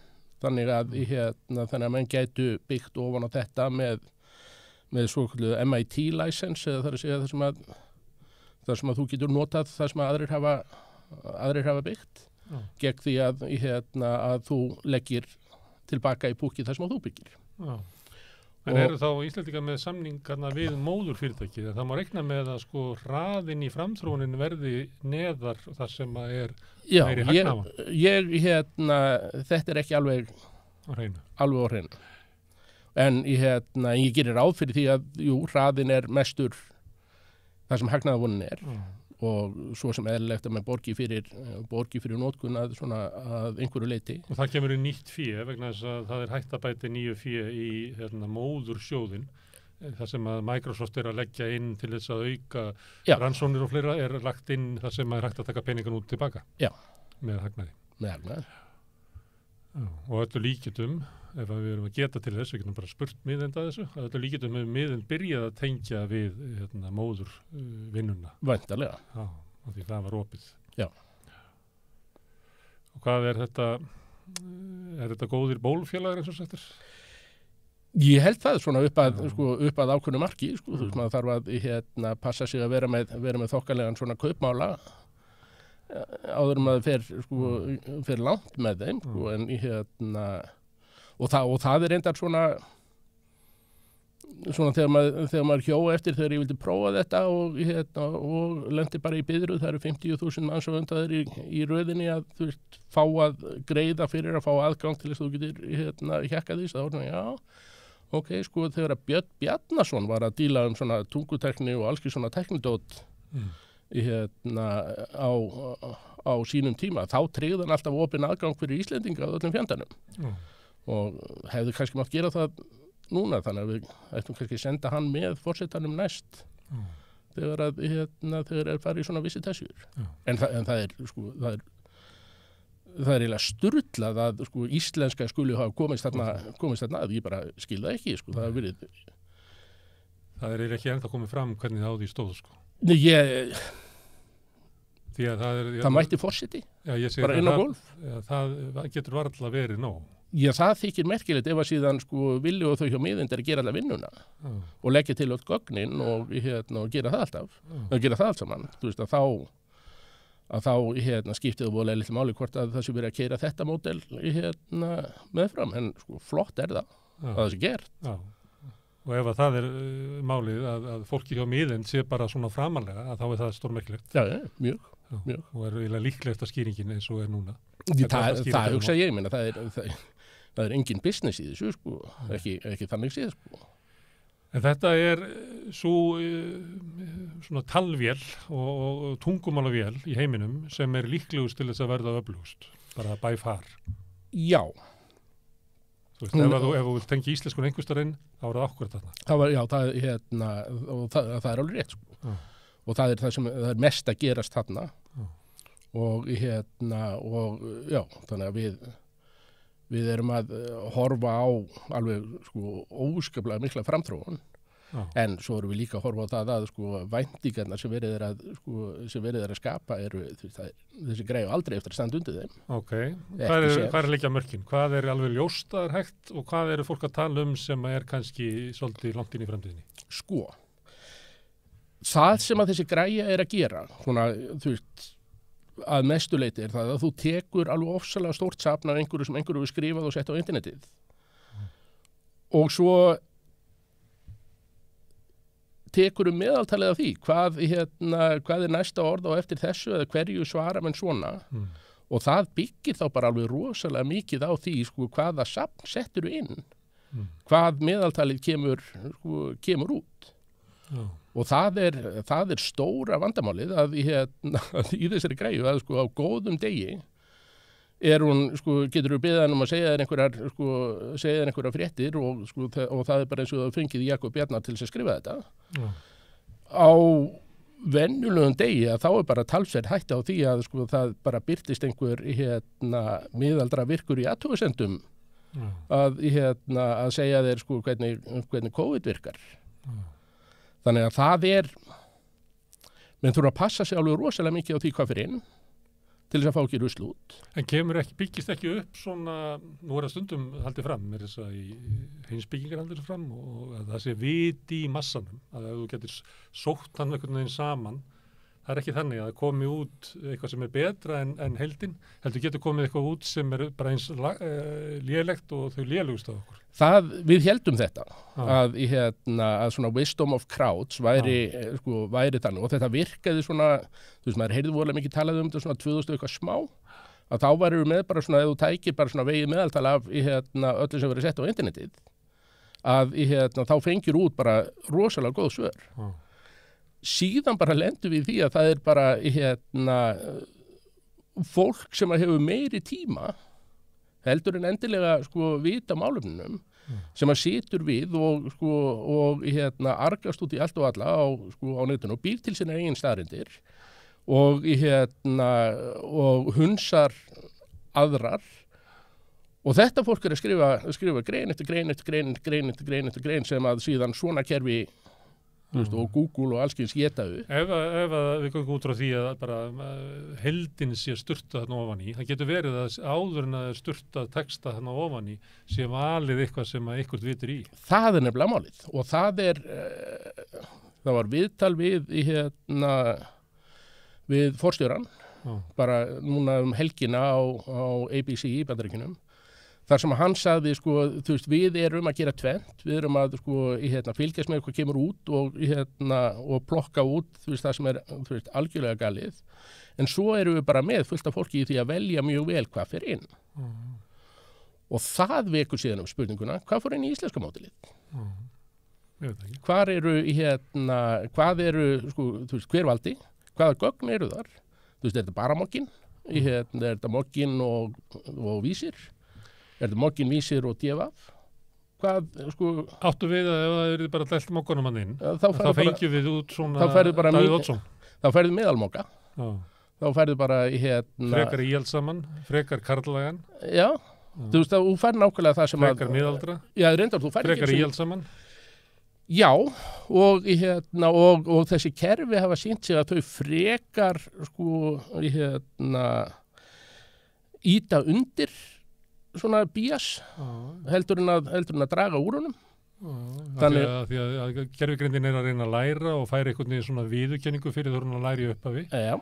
Og þar leðandi sækist hún eftir því sem er svona vinsælt eða sérstakt. Já, það er nákvæmlega það og það er það sem að sko er sko hættulegast í þessu er það að þessi greia núna, svona algjör sko gargandi snild, en hún er að ljúga að fólki, þú veist, hún bara býr til staðreyndir. Bara það skemmtilegasta sem að ég hef séð er sko prófessor Eiríkur Rögnvaldsson sem að leiki Batman samkvæmt greininni. Og áramótasköpinu. Enginn hefur náð að gera þetta.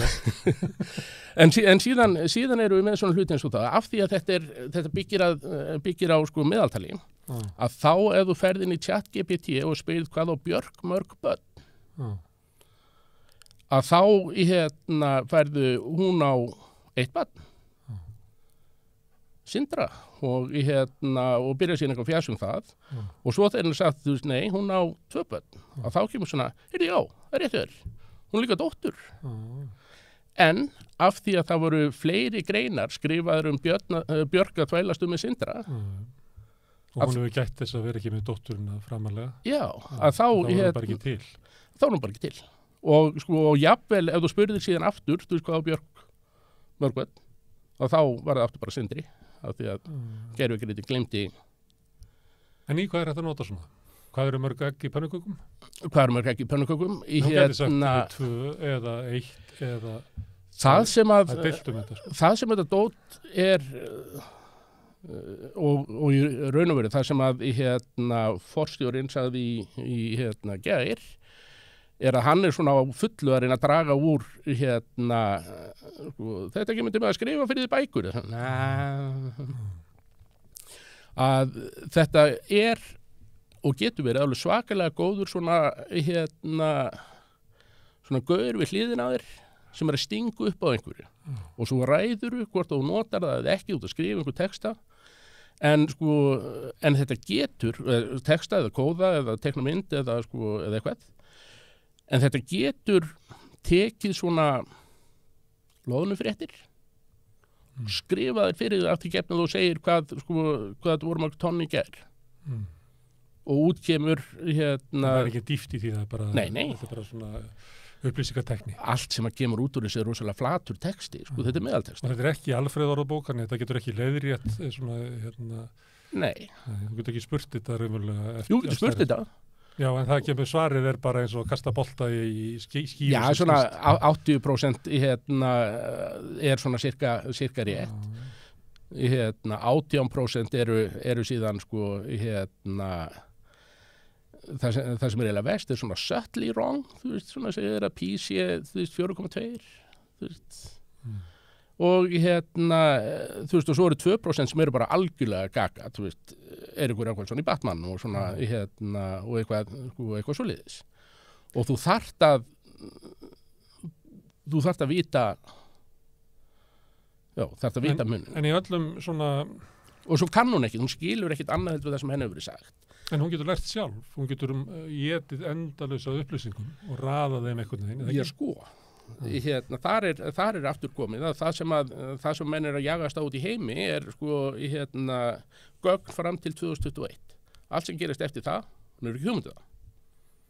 Þannig að hún veit ekki greijan þú veist, nokkuð sem að gerðist í fyrra eða hvað þá eitthvað svona nýtt. Og það má gera ráð. Veit ekki að innrásin í Úkraínu. Nei, og og þú veist, svo menn alltaf að finna einhver dæmi, þú veist, það var einhver sem spurði einmitt, sko, orustu við eitthvað í Úkraínu og græjan bjóð til 2 orustur, eina úr seinni heimsstyrjöldinni og svo aðra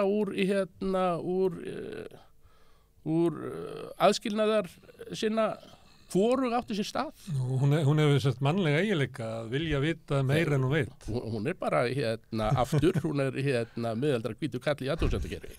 Hún mjög confident með það að sko að þetta sé bara svona, en þetta ekkert allt svona. En hvað getur hún getur gert allavega það ef ég á leiðinni heim og ég hringi í ískápinn minn og spyr hvort það vanti egg, og getur svarað því. Já, það sko, þú veist, við erum öll labbandum með sko gervigreindar græjur í vasanum, þú veist, myndavélin í símanum að tala við sko gervigreindar chip á símanum og að sko laga til perception af alheiminum sko og við erum öll aðeins betur lituð og svona sko heldur við ættum að vera sko eftir svona vetur. En þannig að það fullt af þessu dóti sem hægt að nota, en þeir sem eru síðan sko vaðandi að segja sko þú veist við höfum öll eftir að missa vinnuna af því að gervigreind sér þetta allt saman. Ef að vinna þín við það að skrifa flatt rusl, þá kannski ættir að hafa sko áhyggjur, en þú ættir að áhyggjurnar ættir að hafa byrjað sko þú veist fyrr heldur en þetta. Það alltaf hægt að búa til svona sæmilan panel í silfrinu með gervigreind. Það sem að fólk ofta endurómar bara það sem almennan skoðun. Þú veist, ef þú ert með talpunta og segir, þú veist, bara flyttu talpuntana og svona einhverja variasjónir, þú veist, þá þetta fínt í það. Og þetta í þú veist, menn að vera að segja, þú veist, þetta rosalega gott í að, þú veist, þú fóðrar inn, þú veist, einhver texta og hún getur það, þú veist, láta henni hafa texta og hún getur summarisera þann. Nokkuð rétt. En aftur, þú veist, í sumum tilfellum að þá verður hann mjög skrítinn, þannig að það ekki hægt að treysta á þetta. En ef þú þarft í kvelli að aftur, þú veist, skrifa frétt upp úr leiðilegri skýrslu, þú veit aldrei að lesa þessa skýrslu aftur. Sko. Kári Stefánsson nýbyrjar að tala við svona maskínu. Já. Og hann segir að hann hafði aldrei hitt mann sem veit meira sko anatómíu heilans heldur en hann. Því hann var daginn út og daginn inn árum saman að skoða sneiðmyndir af heilum og að greina þær.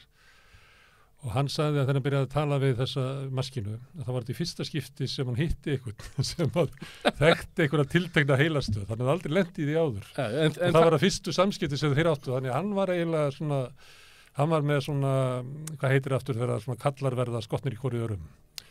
Svona brómans. Já, hann var í svoleiðis ástandi með En það síðan, sko, þú veist, það hafa voðalega fáir þá verið að skrifa bullgreinar þessa tilteknu heilastöð.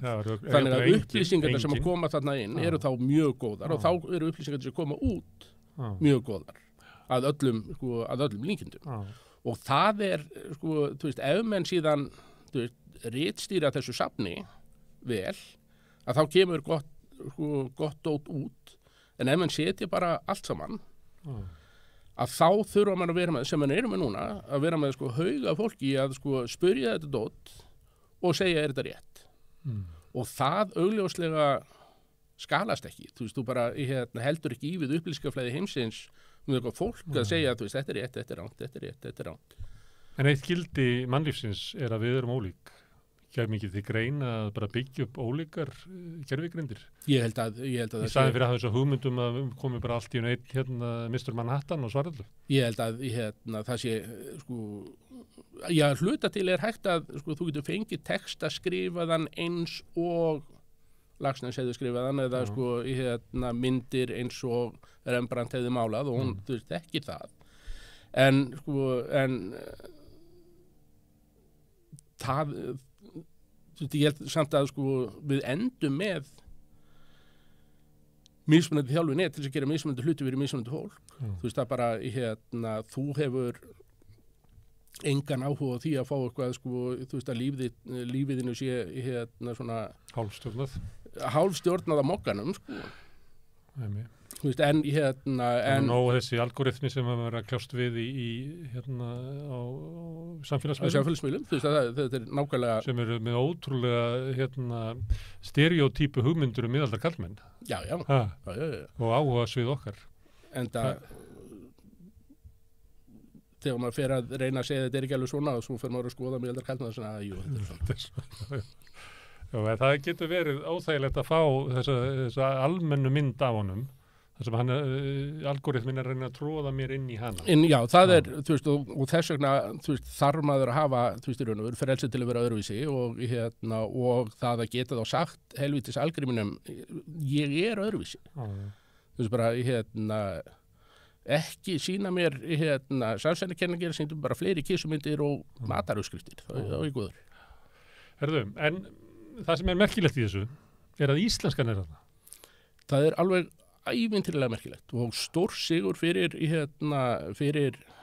Lilju og forsetann og Villa Þorsteins og sko alls Almannaróm sem er kona sem er stjórnar sem að samfélagi gæti ekki notað. að það er, þú veist, þetta er bara frábært. Þú veist, hvernig þau tókst þetta, ég skil það ekki en ég fagnaði og það verður voðalega gaman að sko leika sér að þessu og þetta skiptir máli sko, fyrir íslenskuna að hafa þetta tæki þó að þú setja að gera svona að draga úr væntingum að hvað þetta getur gert þá mun þetta hafa ákveðna fyrirferð í samfélaginu og það að missa það yfir í ensku í staðin fyrir að hafa þetta íslensku, það getur bara skipt feiknalegu máli fyrir íslensku. Ég meni, þetta skiptir alveg rosalega miklu máli. Þú veist að þetta er ekki fyrsta máltækni átækið sem við höfum farið út í. Við vorum með máltækni átæk upp úr aldamótum 2003, 2004, 2005 og þá tókum við meðal annars þátt í því að búa til að láta sko, tölvur skilja íslensku og tala íslensku. Og við pössuðum upp á það á þeim tíma að það verið verið að nota tækni sem var í líklegt að aðrir myndu nota. Þannig að tölvuröddin sem að við litum búa til, og hún var samstofna við röddina sem að Steve Jobs síðan valdi til þess að vera rödd Siriar og tæknina þar. Og þar, ef að sko átækinu hefði ekki lokið og það hefði engin áhuga því að borga nokkuð skapaðan hlut fyrir íslensk tölvu máltækni eitthvað, að þá hefði Siri skilið íslensku og talað íslensku fyrir einhverjum áratug síðan.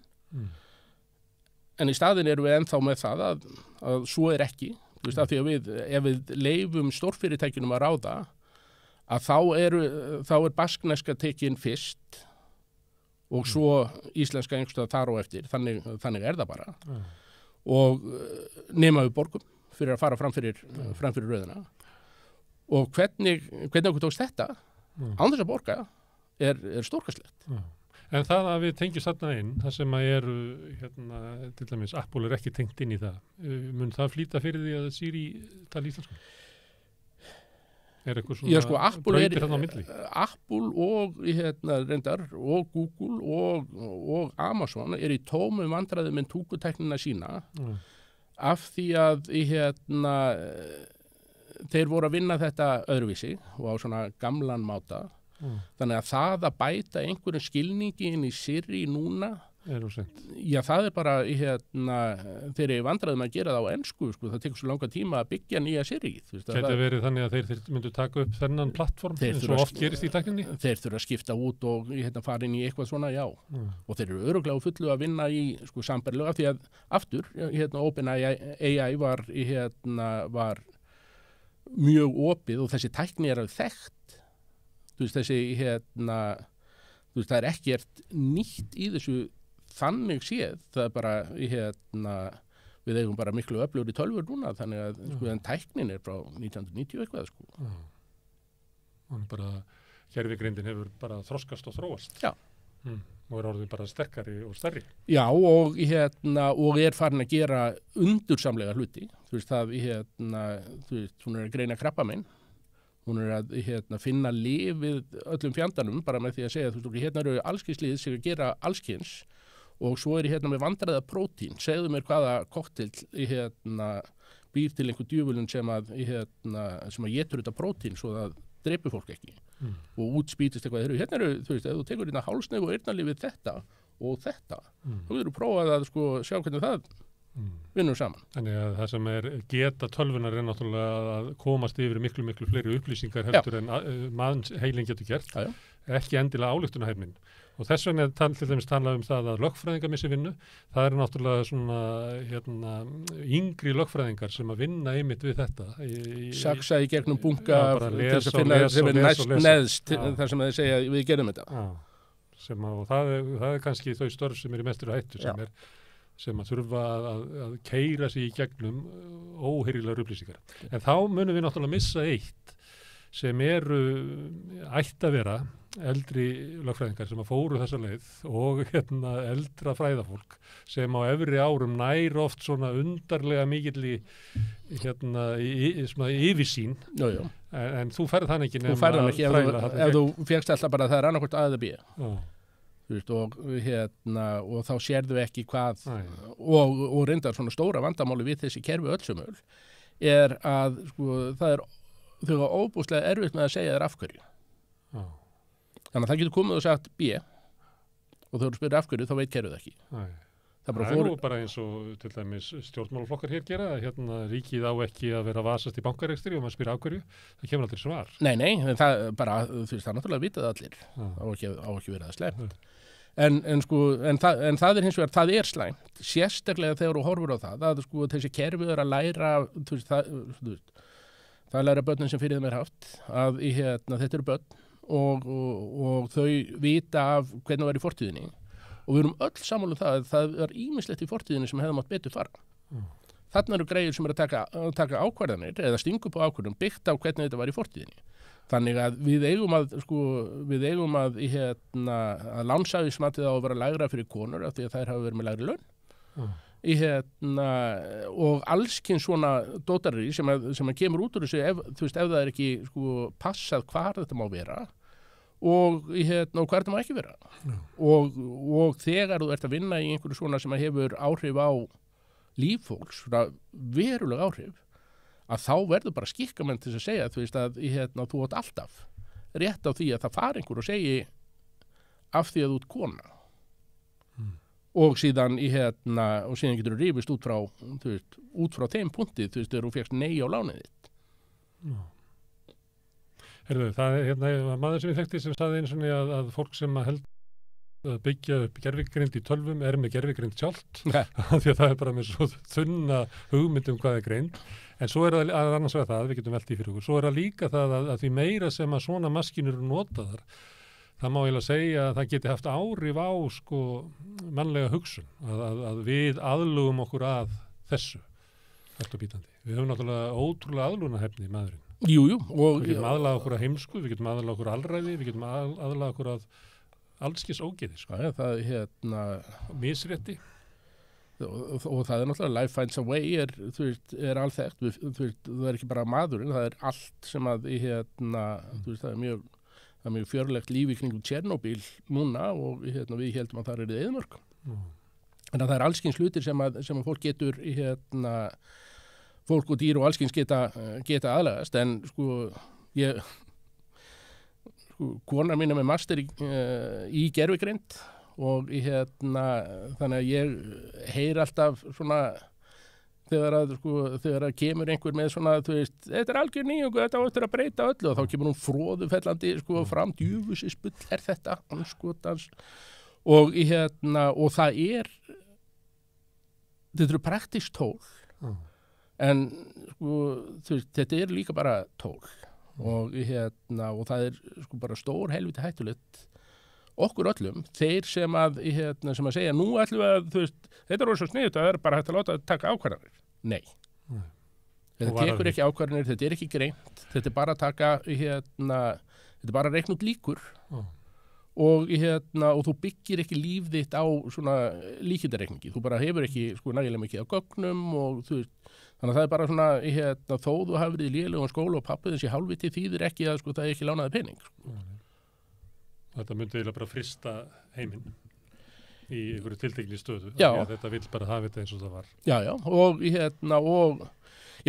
og nema náttúrulega að finni svona hluti eins og þú veist, eins og það að fólk sem að með heimsmynd sem að öðruvísi heldur en raunveruleikinn, að það getur orðið voðalega hissa þegar að þeir sleppa síðan gervigreindin á þetta og kemur í ljós að 16% patent umsókna í Bandaríkjunum eru frá innflytjendum og 27% þeirra sem actually fá patent eru innflytjendur.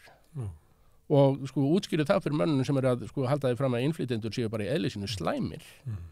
Þú veist að það bara svona, þú veist, nei, það er þriðjungur af sneddihitum heimsins koma frá fólki sem hefur, þú veist, flutt á milli landa. Það hafa menn reynt að útskýrta til dæmis fyrir Trump, en það hefur ekki virkað. Nei. Kannski myndan að trúa gervigreindinni. Kannski, já, og það er reyndar annað, að það Stanford rannsókn sem bara kom út í dag, var að þar sem þau skoðuðu það hvort það væri hægt að nota gervigreind til þess að fá fólk til þess að skipta skoðun, sem sagt, debatt á netinu svona hot topics, þú veist, þú byssueign og eitthvað og það virkaði. Virkaði það? Já. Og vissi fólk að það var að deila við gervigreind? Nei. En það var verið að prófa, þú veist, það var svona skynsalegt fólk, öðrum einn og það var að gera þetta í báðar áttir, þú veist, fleiri byssur eða færri byssur, þú veist, Þetta er svolítið skeri að það byssu samtökin í Bandaríkjunum getur hleypt út 3 milljónum af svona gervimönnum inn á Akkurat. Og svo reyndar það síðan annað, að núna erum við að fara að búa til og fólk að búa til á fullu efni sem að þetta dót skrifar. Hvert fyrir þetta efni? Fyrir á netið. Hvar fær næsta útgáfa af þessu dóti sínar upplýsingar? Af netinu. Þar sem þetta dót er. Þú veist, þannig að þá ertu bara með að þá ertu að taka meðaltal af meðal texta. Gerfi heimsku svo kallar. Já.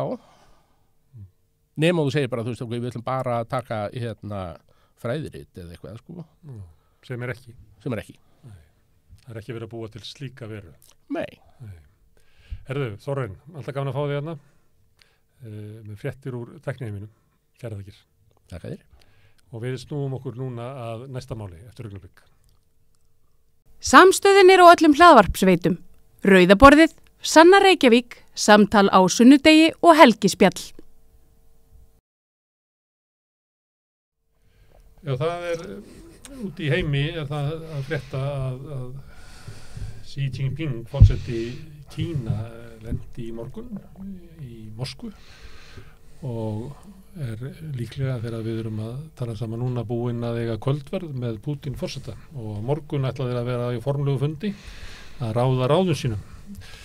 Þetta er ánefa mikilvægur fundur og hvernig samskipti þessa ríkja þróast munu hafa áhrif á okkur.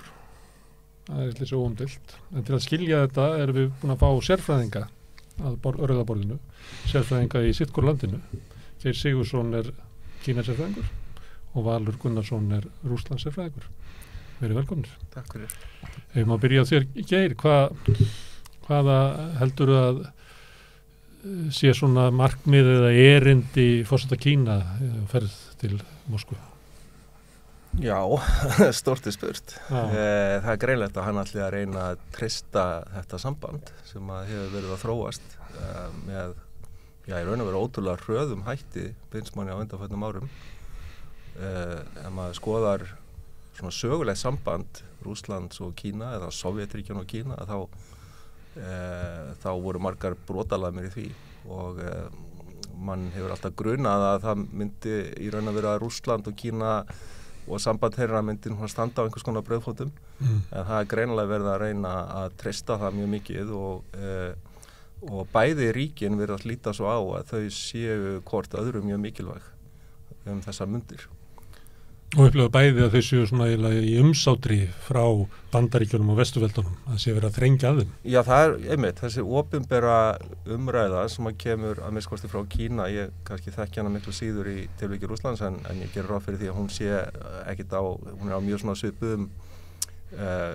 svipuðum línum Kína hefur auðvitað upplifað það að Bandaríkin sé að reyna að draga úr umsvifum þeirra í heiminum og það er náttúrulega sérstaklega þá þegar við tölum Suður Kínahaf, Tævan og annað slíkt og hefur náttúrulega lengi talað fyrir því að vilja koma á einhvers konar svona fjölpóla kerfi í heiminum þar sem að sé ekki eitt stórveldi sem að ræður ríkjum og já, hugsanlega sér Kína eða sjá kínversk stjórnvöld ákveðið svona tækifæri núna í því þegar Rússland í þessari stöðu sem að það í að tengja betur við Rússland og nýta sér þá stöðu sem að komin upp.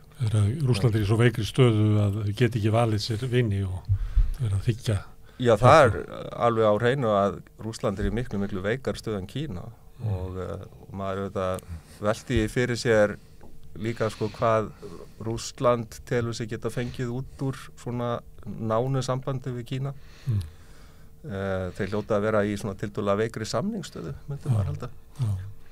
Mælur, sama hátt má segja það að þessi heimsókn eiginlega svona ákveðin ábyggilega skiptir Pútín miklu meira máli að fá loksins forseta Kína heim eftir innrásin í Úkraínu. Þetta svona skilaboð út í heiminn að hann sé að megi heimsækjan.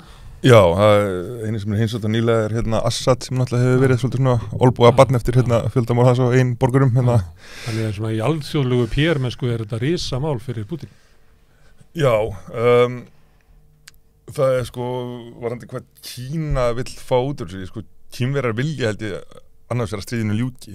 Þetta stríð hefur aldrei hentað þeim vel og Pútín heimsótti sí á Ólympíuleikunum rétt fyrir inn á svo líklega séðan frá þessu og hefur svona síðu væntanlega samþykkt með einhverja semingi sko en leta svona býða fram yfir Ólympíuleika sem var svona hernaðarlega verið tímasetning og Pútín hefur ráðið við því og þannig annars vegar þá vil sí stjórnlega að stríðinu ljúki bara sem fyrst með einhverjum hætti að því kemur vera miklu meira áhuga á viðskiptum heldur en þessu, en á sama tíma þá var náttúrulega vill hann alls ekki að Pútín gera svona lúffi fyrir Vesturveldunum þannig að hann í svolítið erfiðri stöðu þarna og hann náttúrulega sá maður sem helst hefur eitthvað yfir Pútín að segja og náttúrulega staða Pútín sem vestna svo mikið dæmið hversu mikið klúður þetta stríðar fyrir hans hagsmuni eða alveg eins og Lukasjenko áður fyrr var alltaf hótað alltaf að versla við Evrópusambandið ef Rússa var með einhvern derring út af mjólkuverði eða öðru slíku þá hefði Pútín verið í aðstöðu til að vega salt á milli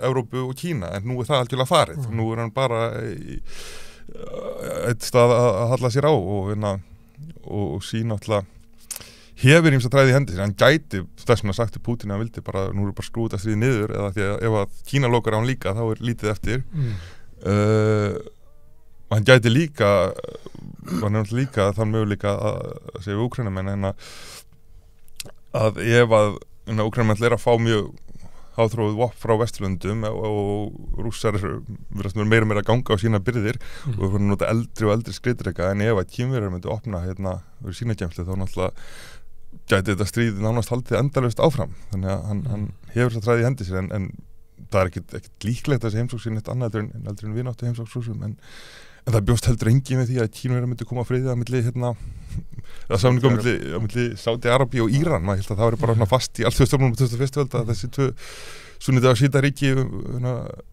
væri í hattursfullri samgefni sko þannig að hann hefur komið á óvart alveg. Hvað séu það?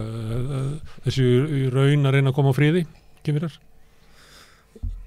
Já, það held ég nú alveg örugglega hvernig svo sem það verið gert en þeir náttúrulega stendur svolítið með pálmann í höndunum akkurat núna eftir að hafa einmitt komið þessum friði á þarna á milli Sádi-Araba og Írana sem að hefur ekki tekist og fyrirfram var álitið fyrir ómögulegt já, einmitt og þeir hafa náttúrulega sett fram þarna einhvers konar friðar áætlun í 12 punktum sem að hefur svo sem ekkert verið hafnað af neinum nema Bandaríkjamönnum meira segja Zelenski hefur alveg tekið ágætlega í að skoða það þannig að þeir vilja örugglega halda áfram að þreifa fyrir sér þar en það er hins vegar Kínverjar auðvitað að tala að þeir virða sjálfsákvörðunarrétt innan eigin landamæra sjálfsákvörðunarrétt Úkraínu en á sama tíma þá hefur ekkert heyrst í þeim hvað það varðar hvort að þeir myndu fara fram á að Rússa dragi sér tilbaka og það er svolítið erfitt kannski að miðla málum þarna á milli. En þetta með að maður getur litið á það þannig að þeir vildu að stríðinu myndi ljúka vegna þess að stuðningu þeirra við Rússa ef hann á að halda og ef stríði heldur áfram þá endar það náttúrulega með því að þeir þurfa að skaffa þeim vopn sem vonduleikur.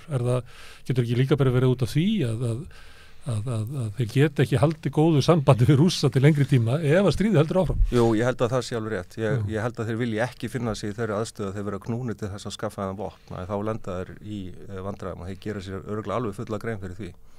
Og þó að sambandið á milli Rússlands og Kína hafi verið að auka svo mikið, þá eru kínversk fyrirtæki til dæmis halda mjög að sér höndum. Þau fara ekki inn í Rússland vegna þess að þau eru bara hreinlega hrædd við að lenda í þessum refsiaðgerðum og það muni bitna á þeim. Þannig að þetta er svona pínlítið, þetta er svolítið erfið staða sem að þeir vilja örugglega reyna að spila úr, náttúrulega sér til hagsbóta. Þegar menn voru að spá fyrir hvað Pútín myndi vera að leggja á borðið fyrir fundir á morgun var meðal annars þetta, af því að það hefur skadað rússneskan efnahag vestræn fyrirtæki sem er dregið svo út og að hann muni óska eftir því að fá kínversk fyrirtæki inn með fjárfestingar á móti. Heldur að það sé líklegt alveg?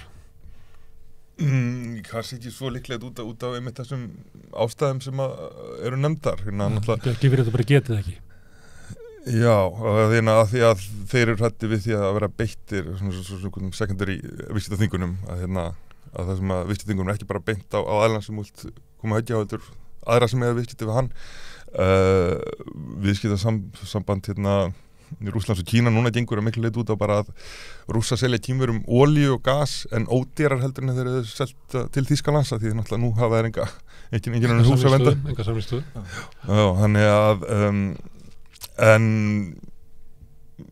þú veist það er náttúrulega eru ýmsar leiðar færar eins og til dæmis mér að innflutningur ískápa til Kazakstan hefur þöfaldast frá því að stríðið byrjaði. Þannig að Kazakar kaupa ískápa og selja þá síðan áfram til Rússlands og Rússar skrúaði sundur og taka út örgjörofina og eitthvað þannig.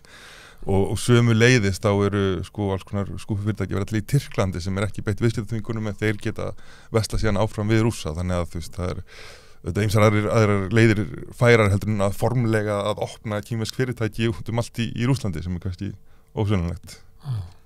En þetta bandalag, er þetta svona raunverulegt bandalag sem mótvægi í heimspólitíkinni á móti Bandaríkjunum og NATO? Já, þetta verkar sem mótvægi. Ég held að það sé engin vafi á því. Það gerir það. Það er þetta spurning hvort að hversu vel það helst og hversu lengi og það er margir sem vilja hafa það. Mörg ríki í Asíu, Suður Ameríku, Afríku vilja endilega hafa eitthvað til að geta gengið hringt á tværbjöllur, ekki bara alltaf eina. Já, alveg áræðanlega. Ég meina við sjáum þetta til dæmis með mörg lönd í Afríku sem að hafa til dæmis engan áhuga á að taka afstöðu til stríðsins til dæmis og líta á þetta sem bara eitthvað evrópskt vandamál og þannig að það eru þetta fjölmörg ríki sem að kannski líta bara svo á að það væri bara betra að þessu stríði myndi ljúka og þá bara business as usual. En svo eru þetta líka þessi sterka tilhneiging á meðal, ríkja sem að telja sig vera ákomendur nýlendna og eru með bara ákveðna svona kergju í garð bæði Evrópu og Bandaríkjanna og vilja þá frekar saminast einhvern veginn gegn þeim. Þannig að það eru þetta margt annað í gangi líka. Það er þessi arfleifð sem að er mjög sterk í allri svona orðræðu þetta mál, það er að segja fyrir utan þá Evrópu og svona hinn vestræna heim. Já, er alveg ástæðan fyrir því að Vesturveldi náðu ekki að fá fleiri lönd til þess að taka þátt í sínum aðgerðum heldur en bara NATO og svo Japan og Ástralíu og svona bara usual suspects. Jú, en á sama tíma þá náttúrulega eru Rússland og Kína bæði nýlenduveldi og allir þeirra nánustu nágrannar eru líta þannig á þau og óttast þau sem slík. En ef þú ert kannski komin til Afríka, Suður Ameríku þá hafa þessi ríki ekkert verið að aðtafa svo mikið þar og það eru önnur ríki sem hafa verið að djöflast þar í Afríku og Suður Ameríku. Já, en maður stildi ekki vanmeta ekki bara í Eystrasalöndunum og Pólandi, Rússlandi og Úkraínu, þetta líka í Suður Kóreu og Tævan auðvitað og fyrir sem ótti og Vietnam bara ótti við Kína sem og QR-hópar innan Kína náttúrulega svo skurðar og típiðar. En þessi fundur hefur alltaf aðra merkingu í Angóla eða Bólivíu heldur en hjá okkur. Þetta eru aðri leikendur. Já, ég held að enginn hérna geti beint talað fyrir hönd, sko. Ég segi það því að Angóla, við erum oft svo först í, sko, vestrænu sjónarmiði á þessi átök. Jú, en náttúrulega fyrir líka mörgu fólki þá náttúrulega þetta bara fjarlægt. Þetta bara, enginn sérstök ástæðakasti fyrir þá til að hafa meiri áhyggjur á stríði í Evrópu heldur en fyrir Evrópu að hafa sérstaklega mikið áhuga á stríðum í Afríku. Þannig að það er náttúrulega einn póllinn, sko, en varðandi samt kannski stórumyndina þá það líka kannski svolítið frá sjónarhóli Vesturlanda og kannski svolítið Bandaríkjanna Kína og Rússland kannski svolítið það sama bara út af svona kaldastríðssýn en náttúrulega Rússland og Kína náttúrulega eru alls ekki sama þjóðin og hvað það endla mjög líkar sko og mér sé djúpt í svona þjóðarsál Rússa þá óttinn við Kína eða meiri heldur en við Vesturlönd af því að og kannski við bara áttu til Mongóla einu skipti sem að Rússland hefur verið sigrað var að austan það var alltaf með þættir epidemía sem komur rétt fyrir COVID þar sem að farsótt dreipur annarkot manni í Rússlandi þá koma Kínverjarnir inn sko þannig að það að Pútín hafi svona spilaði svona ekkert endilega það sem sko meðal Rússin ekkert að identifisera með Kína sko þeir þetta miklu frekar á þessum hluta Vesturlöndum eða sem eitthvað bara alveg sér og meira segja í sko kaldastríðinu þegar Rússland og Kína eða Sovétríkin og Kína voru einir á móti heiminum þá tókst þeim samt ekki að standa saman og eiginlega voru í meiri samkeppni við hvort annan heldur en við restina heiminum en það kannski Biden sem að er margt reynst vel fyrir Úkraínu sem svona gamall kaldastríðskall hann og var þess að reiðubúin til að verja lýðræðisríkin gegn Rússlandi en á sama tíma þá held ég kannski þetta hefur klúður hjá Vesturlöndunum að einhverju leyti ýta á Rússland og Kína saman sem ekkert sjálfgefið sem byrjaði svolítið á Trump já, hann flæðrar upp Pútín opinberlega en samt lætur Pútín ekki fá neitt og Pútín svolítið uppgefinn á Bandaríkjunum en á sama tíma Trump eða fyrst í Bandaríkjunum sem algjörlega tekur þá afstöðu að Kína sé andstæðingur nýja andstæðingur okkar já, og Biden hefur ekki tekið þannig tilbaka og sama tíma náttúrulega líka eftir Trump samningnum við Íran sem stundum svona þriðja hjólið í þessu bandalega þannig kannski nýlega ég veit ekki en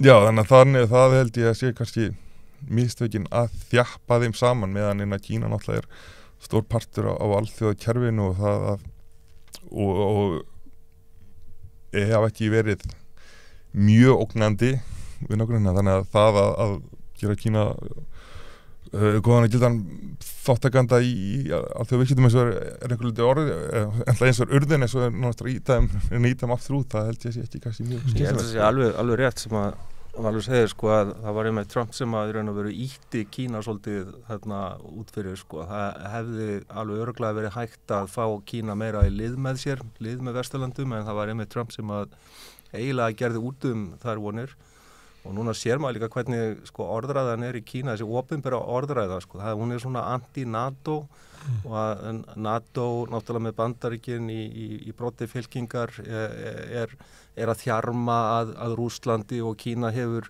skilning á þessu og Kína sko þrátt fyrir það að það hafi auðvitað verið einhvers konar nýlendu veldi kannski á sínu svæði að þá upplifa sko Kínverjar sig frekar sem sko fórnarlamb nýlendustefnunar og skilgreina sig þannig að þeir samsama sig miklu frekar með öðrum þjóðum sem að hafa orðið fyrir barðinu á nýlendu veldunum í sögunni.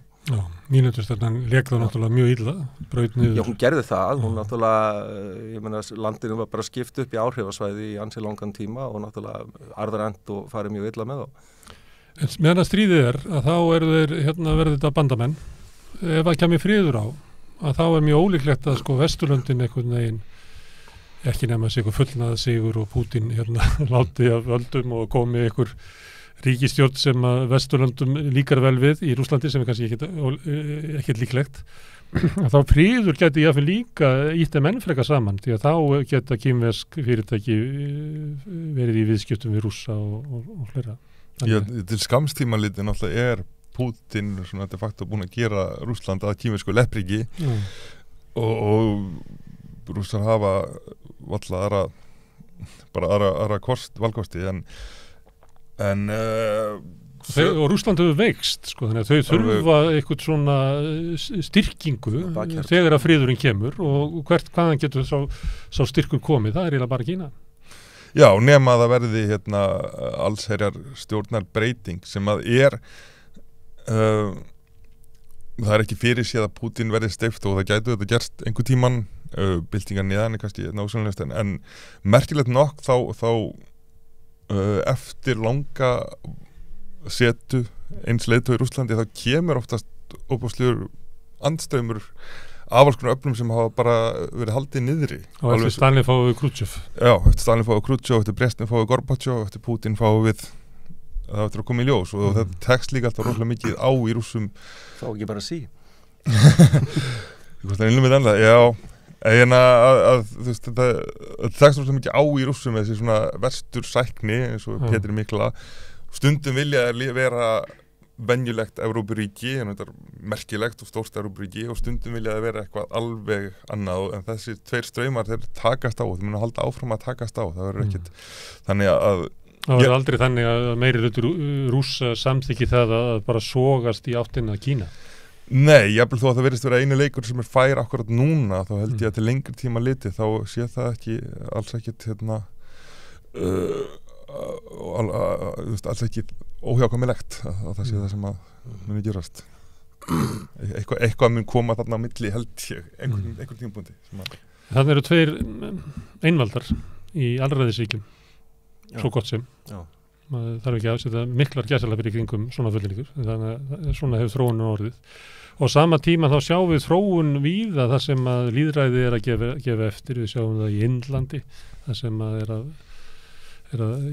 bara lýðræði er að gefa eftir. Við höfum séð þetta í Tyrklandi og víða þar sem lýðræðiskjörnir ráðamenn eru svona hægt og bítandi að beygja undir sér stjórnsýsluna og dómskerfið og öðru slíku.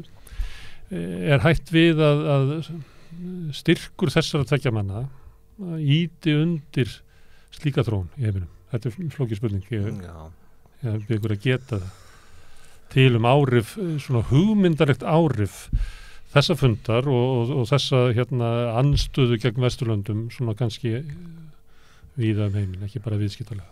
Þetta er auðvitað mjög erfitt að svara þessu og við veitum ekki hvað gerist en mér þykir nú ekki kannski mjög sennilegt að einhverjar þjóðir eða einhver ríkisvöld fari að taka sér endilega stjórnkerfi Kínverja til fyrirmyndar. Ég er ekki viss um að það þyki endilega einhver svona glæsileg og eftirsóknarverð fyrirmynd.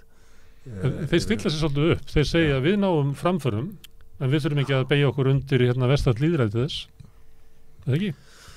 Jú, þeir hafa náttúrulega aðalega verið að performera á svona, efnahagslegum framförum, það er alveg satt. Það er ekki það með sagt kannski allir séu ánægð með það hvernig til hefur tekist og það eru þetta fullt af vandamálum í Kína sem eru óleyst þótt að það líti kannski ágætlega út svona á yfirborðinu og misskipting er talsverð og svo framvegis þannig að og það er þetta ógagnsæi sem að einkennir þeirra stjórnmál er líklega nokkuð sem að flestir vilja forðast. En á hinn bóginn eins og þú segir, ég meina það getur alveg verið að það smitist út frá þessu einhverju leyti.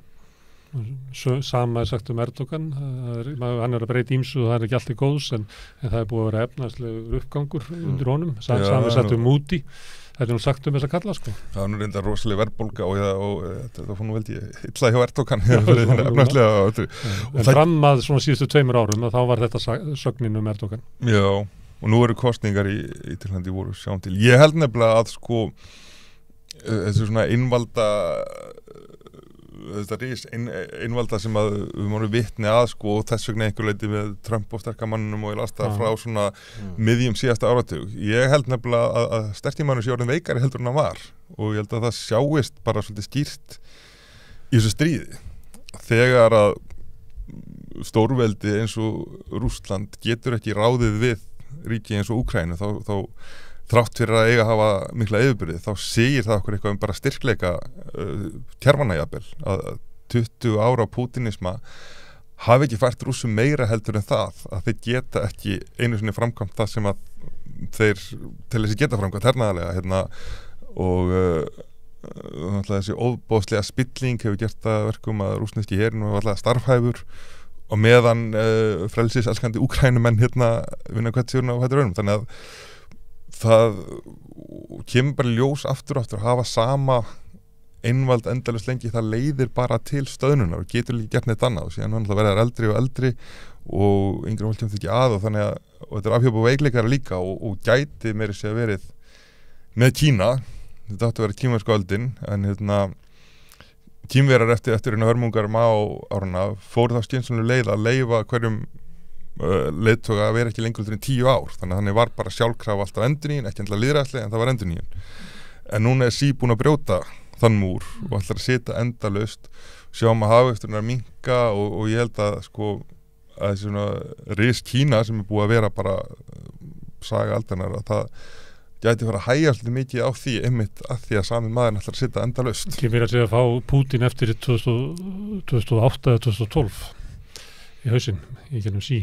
Það sem ábyrgað, það stigversnun í einræðisherrum því lengur sem það sitja. Þessi 10 ára regla bara nokkuð vel góðurist vera. Þetta samt þetta þannig í heiminum að því að eftir fall Sovétríkjanna þá var okkur sagt að nú myndi vestræna lýðræði breiðast út en þetta í fyrsta skipti núna og kannski bara á síðustu örfáum árum eftir svona breytingu í stefnu Kína að Kína ekki á leið til okkar, þetta augljóslega bara leið eitthvað allt annað, að þessi hugmyndum að eitthvað allt annað stjórnarfar allt aðra hugmyndum ríki miklu sterkari núna heldur en búin að vera bara í 30 ár. Kínverjar náttúrulega skilja þetta sem svona verðleika ræði og segjast taka þetta bara úr eigin menningarhefð, þar að segja að það sé alltaf valdir bara hæfustu einstaklingarnir til að gegna valdamiklu stöðum. Gætu bent til Bandaríkjanna og sagt að það sé betri, að þeir fái betri hæfileika á toppinn heldur en að Bandaríkjamenn hafi þurft að setja sig við? Já, og á sínum tíma, ég man eftir þessu þegar George Bush yngri var kjörinn í annað skipti, að þá var ég með til Kína og þá sögðu bara hreinlega að Kínverjar að sjáu þið hvað þetta kerfið er rotið.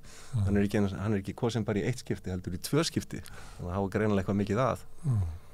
Og kommunistaflokkurinn hefur verið að þróast með mikið svona í þessa áttið á þessum grundvelli að vera svona meritokratískur flokkur að fá bara hæfustu einstaklingana, ég meina sjálfsögðu það ekki alltaf þannig en þetta er orðræðan, þetta er svona byggir á þessari hugmynd sem á að vera tekin út frá einhverjum konfúsjanískum hugmyndum frá því áður fyrr þegar að embættismenn þurftu að þreyta próf og með sama hætti til þess að ganga í kommunistaflokkin þarftu að þreyta próf en það er spurning hvort að þessi próf í dag snúist hæfni eða hvort þið snúist meira hollustu. Já, það er náttúrulega líka einmitt með sami með hann endalaust völd, það getur líka dreigð úr þessu en ég hef þessi mikla bjartsýni fyrir hönd vestrans lýðræði sem að stóð nú svona í 10 ár eftir endalok kaldarsins þegar það virtist vera bara allsráðandi en það hefur náttúrulega tekið mörg högg eins og klúri í kring fórstakostningar í Bandaríkjunum 2000 11. september og þessi skelfilega innrás í Írak sem heldur þessu 20 ára 20 ára og síðan bara meira og meira sem hefur gert því að draga úr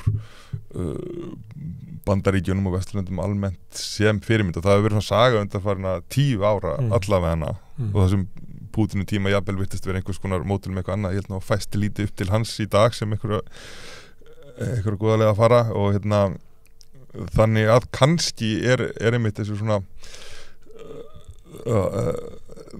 þessu svona sigri uppgangi einvaldsins einmitt að snúast við bara undanfarið ár. Við sjáum nú þráttur allt, ekki bara hvað Úkraínumenn eru hugdjarfir, við sjáum líka bara hvað vestræn tækni er miklu betri heldur en rússnesk og kannski hvað Bandaríkin þráttur í sína galla eru hversu eru megnuð, þannig að já, kannski er það sem að verða afleiðingarnar af þessu stríði.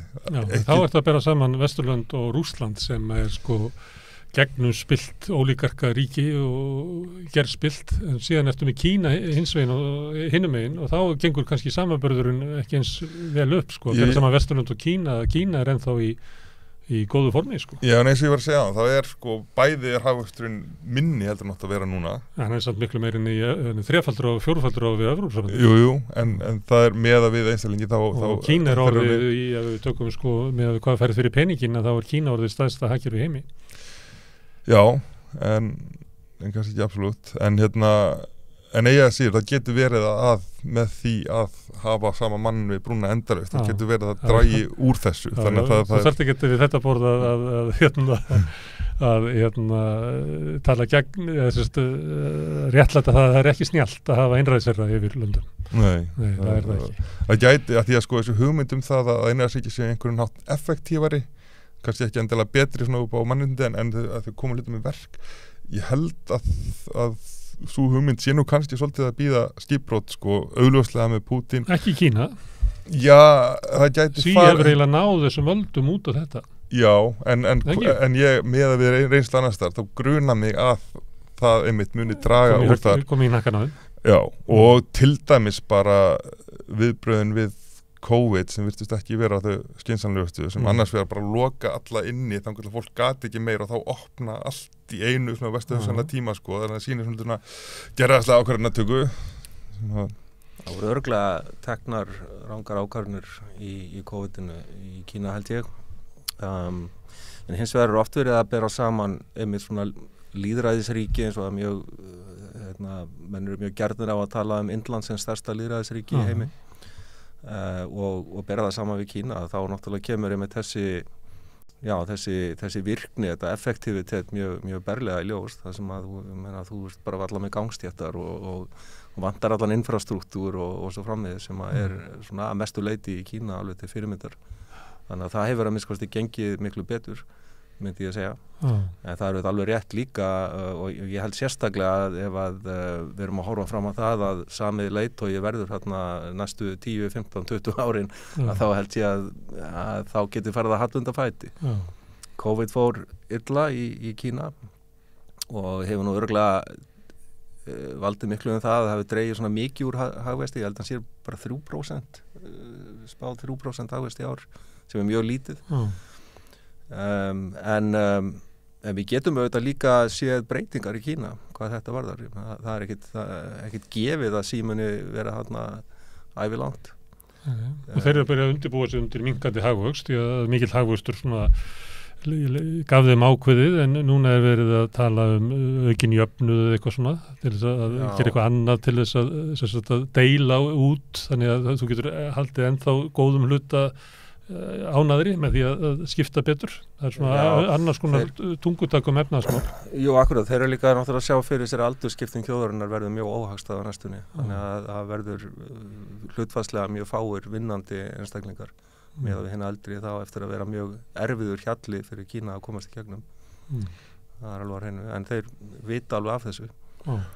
Og þetta er eitthvað sem Kína og Rússlandi að samin þetta er svo sem reynda líka flest Vesturlönd og Japan og þetta er og bara nánast öll ríki utan Afríku en já það náttúrulega þessi að því virðist núna fyrir að gera einspatsstefna sem á síðan hækka upp í 2 og síðan upp í 3 en þau er ekki til en demografiðan í Rússlandi er alveg stjálfuleg sko fólk á 10. áratugnum bara hægt að eignast börn af því að það af því að efnahagsástandið var svo hörmulegt þetta fall Sovétríkjanna sem einmitt svo kynsla sem ætti að vera eignast börn núna af því hún er svo lítil, þá koma færri börn og og jafnvel þetta hvað þeir eru duglegir að stela börnum frá Úkraínu gæti jafnvel verið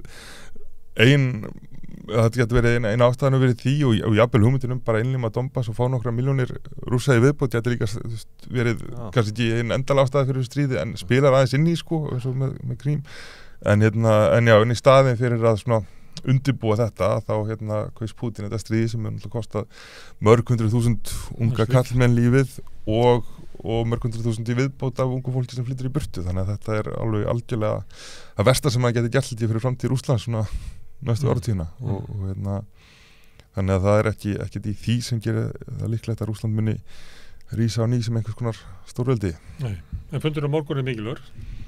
En hvað gerist ef að Kínverjar leggja til að koma á einhvers konar friðarsamkomulagi en það feli í sér að Rússar haldi eftir einhverju svæðum? Hvernig sérðu fyrir þér að það muni ganga í Úkraínu?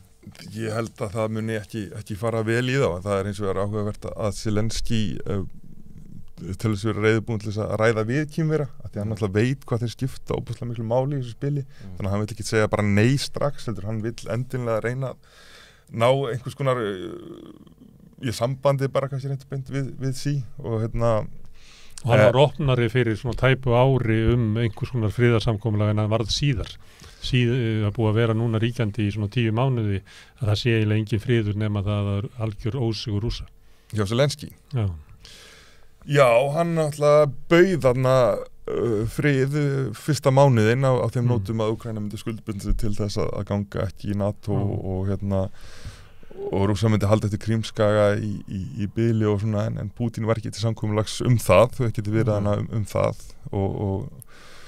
og síðan þá er hann að staða Zelenský heldur batnað og Pútín vestnað þannig að Nei, þetta er náttúrulega mjög erfitt að semja hversu mikið af Úkraínu Pútín á að fá, hvort það er 5% eða þessi 10% sem hann heldur núna og það sem gerir það líka ennþá erfiðar er það að Pútín var aldrei með kröfur og hendur Úkrænumennum. Þetta var ekki einhver deila sem fór úr böndunum, Pútín var ekki að segja Donbass verður að sjálfstætt ríki að hluta Rússland eitthvað þannig, heldur hann sagði bara aftur og aftur ég ætla ekki að ráðast á Úkraínu og gera það síðan. Og það var óbúslega erfitt að semja á þeim nótunum við mann sem er búin að brjóta samkomulag aftur og aftur þannig að nema að sé með eitthvað rosalegt útspil sem að er ekki sannlegt en maður skildi ekki útiloka eftir bara þetta Íran Sádi-Arabíumál þá er þetta líkur á því að þetta þurfa að halda áfram stund. Ég veit ekki hvort þetta sé vorsókn Rússa sem við erum að horfa upp á núna sem að berja sig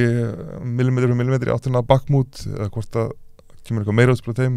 Úkraínumenn alltaf eru undirbúið sína gagsókn og hún mun koma einhvern tímann í vor eða sumar og að henni annarkvort munið brjótast í gegn og kannski mögulega skera á Krímskaga sem myndi gera mögulega stöðu Pútíns ólíðandi því hann gæti líka mistekist sem ekki gerst hingað til það gæti þetta gerst að þeir ómeðast og þá því miður það oft þannig að friðurinn kemur eftir stóru bardagan ekki fyrir þá. En það ekki þannig að því að Úkraína er mjög háð Bandaríkjamönnum að það eru Bandaríkjamenn sem myndu svara þessu friðartilboði. Ef þeir þola það ekki að Kínverjar koma á friðin í Evrópu, þá verður ekki friður í Evrópu. Ekki á kínverskum línum, kínverskum línum. Já, Bandaríkjamenn reyndar hafa þó þessi kannski svolítið fúlir út af Kínverja hafa komið á samkomulagi milli Íran og Sádi-Arabíu, þá hafa þeir samt tekið í vel. Ef að Kínverjar myndu bara setja Pútín stóli fyrir dyrnar og segja bara nú þú bara skrúa þetta stríð niður og stoppa og draga þetta tilbaka þá held ég að Bandaríkjamenn myndi ekki setja sig upp á móti því ef að og að hann heldi eða Rússar heldu Krímskaga? Já,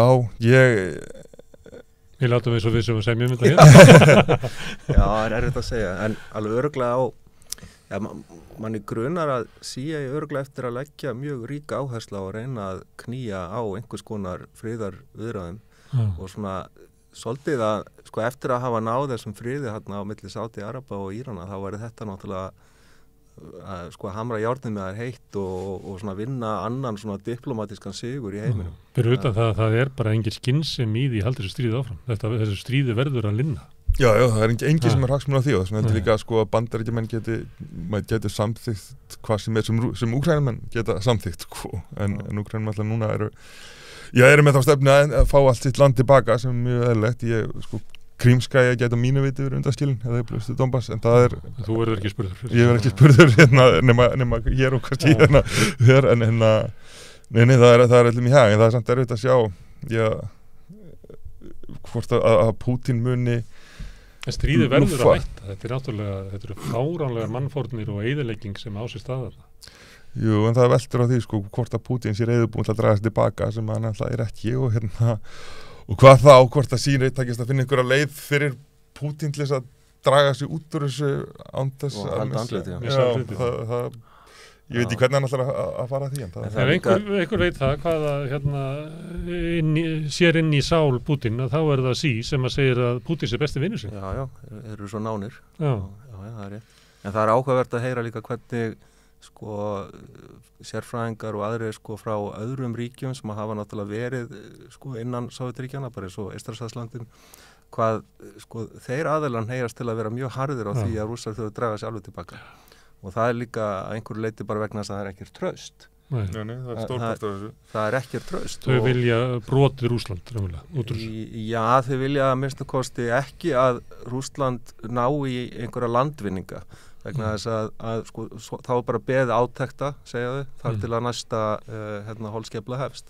Og það ekkit ósynlegt að ef að Pútín fær núna halda eftir 10-15% sem samt ekki nóg, alveg sem hann fekk síðast sem að halda eftir Krímskaga og þú veist, okkur ætti hann þá ekki að halda áfram setna liðan hann búin að sleikja sárin. Þannig að þetta líka það var hún elli kettling drepan áður en því kemur. Já, hún eitthvað en sí hann alltaf besti vinur Pútín, hann ekki betri vinur en það, hann er alltaf sittið hjá þegar það komið að því að kjósa þetta stríð, hann aldrei kosið hvorki með Rússum né öðrum, hann ekki sendt Pútín eitt stuðning svo vita sér, hann hefur náttúrulega svolítið mikið haldið að sér höndum bara. Já, þeir vilja vera hlutlausir leggja mjög ríka áherslu á það að vera hlutlausir í þessu og vera bara talsmenn friðar. Það þannig sem að þeir vilja setja sig fram. Jú, það alltaf gott lúk en það líka sem stórt ríki eins og Kína alltaf þeir segja að það að virða alþjóðleg landamæri þá meina það alveg svona. Og það skiptir máli að eitt af stórveldunum í heiminum séu að vinna því að koma á friði þarna.